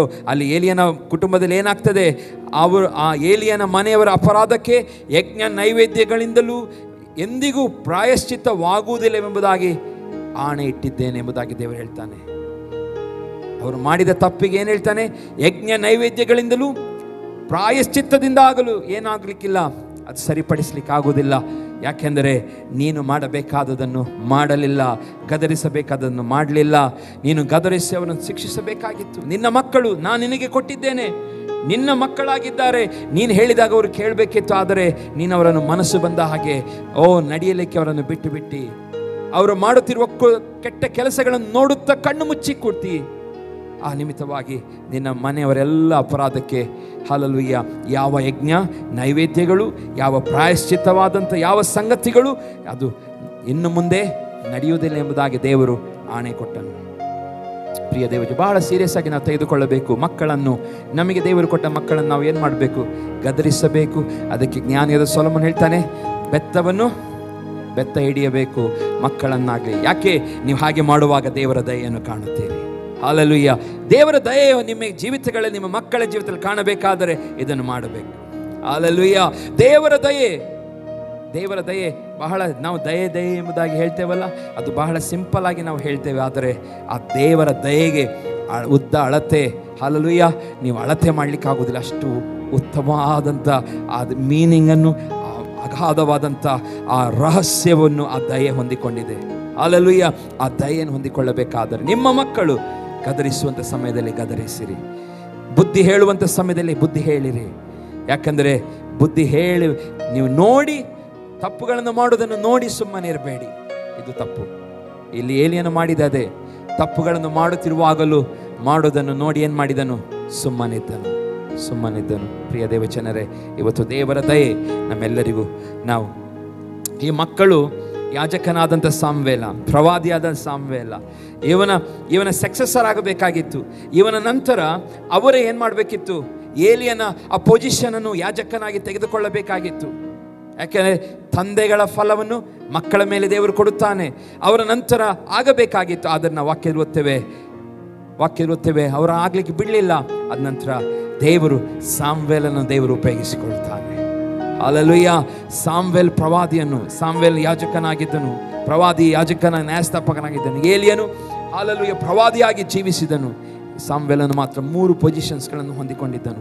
ಇವನು ದೇವರ ದಯೆಗೆ ಪಾತ್ರರಾಗಿ 3 ಪೊಸಿಷನ್ನಲ್ಲಿ ಆತನು ಜೀವಿಸಿದನು. ಪ್ರಿಯರೇ, ಹೌದು, ಇವತ್ತು ದೇವರ ಮಕ್ಕಳಿಗೆ ದೇವರ ದಯೆ ಬಹಳ ಪ್ರಾಮುಖ್ಯ. ನಾವು ಮೇರಿಯಿಂದ ಕಲಿತೆವು. ಮರಿಯಳು ದೇವರಿಗೆ ಹಲ್ಲೆಲೂಯಾ ದೇವರಿಗೆ ಮೆಚ್ಚುಗೆಯಾಗಿ ಜೀವಿಸಿದಳು, ದೇವರ ಸ್ಟ್ಯಾಂಡರ್ಡಿಗೆ ಒಪ್ಪಿ ಜೀವಿಸಿದಳು. ನೋಹನ ಬಗ್ಗೆ ನೋಡಿದೆವು. ನೋಹನು ನೀತಿವಂತನಾಗಿದ್ದ, ತನ್ನ ಕಾಲದಲ್ಲಿ ಏನಾಗಿದ್ದನು? ತಪ್ಪಿಲ್ಲದವನಾಗಿದ್ದನು. ನಾವು ಜ್ಞಾನೋಕ್ತಿಗಳಲ್ಲಿ ನೋಡಿದೆವು. ನಾವು ಒಳ್ಳೆಯದಾಗಿ ನಡೆಯುವವರಿಗೆ ಒಳ್ಳೆಯದಾಗಿ ಜೀವಿಸುವವರ ಮೇಲೆ ದೇವರ ದಯೆ ಇದೆ ಎಂಬುದಾಗಿ. ಹಾಗಾಗಿ ಪ್ರಿಯ ದೇವಜನರೇ, ದಯೆಗೋಸ್ಕರ ನಾವು ಬೇಡಿಕೊಳ್ಳೋಣ, ದಯೆಯನ್ನು ಹೊಂದಿಕೊಳ್ಳೋಣ. ಆ ದೇವರ ಸ್ಟ್ಯಾಂಡರ್ಡ್ಸಲ್ಲಿ ನಾವು ಜೀವಿಸೋಣ. ಆ ದೇವರ ದಯೆ ಹಲ್ಲೆಲೂಯಾ ನಮಗೆ ಗೊತ್ತಿಲ್ಲದ ರೀತಿಯಲ್ಲಿ ನಮ್ಮನ್ನು ಮೇಲೆ ಕೆತ್ತುತ್ತದೆ. ಎಸ್ತೇರ್ ರಾಣಿಯನ್ನು ವಿಶೇಷವಾಗಿ ದೇವರು ಉನ್ನತ ಸ್ಥಾನಕ್ಕೆ ಏರಿಸಿದನು. ಯಾಕೆ? She has God's grace and favour on her life. ಅವಳ ಜೀವಿತದ ಮೇಲೆ ದೇವರ ದಯೆ ಇತ್ತು. ಹಾಗಾಗಿ ಹಲ್ಲೆಲೂಯಾ ಅವಳು ಇಡೀ ಇಸ್ರಾಯೇಲರನ್ನು ಆ ಮರಣದಿಂದ ತಪ್ಪಿಸಿದಳು. ಇಡೀ ಜನಾಂಗವನ್ನು ಆಕೆ ಹಲ್ಲೆಲೂಯಾ ಸಂಹಾರವಾಗಬೇಕಾದಂಥ ಜನರನ್ನು ತಪ್ಪಿಸಿದಳು. ಪ್ರಿಯರೇ, ಇದನ್ನು ನಾವು ನೆನಪಿಟ್ಕೊಳ್ಳೋಣ. ದೇವರ ದಯೆಗೆ ನಾವು ಪಾತ್ರರಾಗೋಣ. ಹಲ್ಲೆಲೂಯಾ. ದೇವರ ಈ ವಾಕ್ಯಗಳ ಮುಖಾಂತರ ನಮ್ಮನ್ನು ಆಶೀರ್ವದಿಸಲಿ.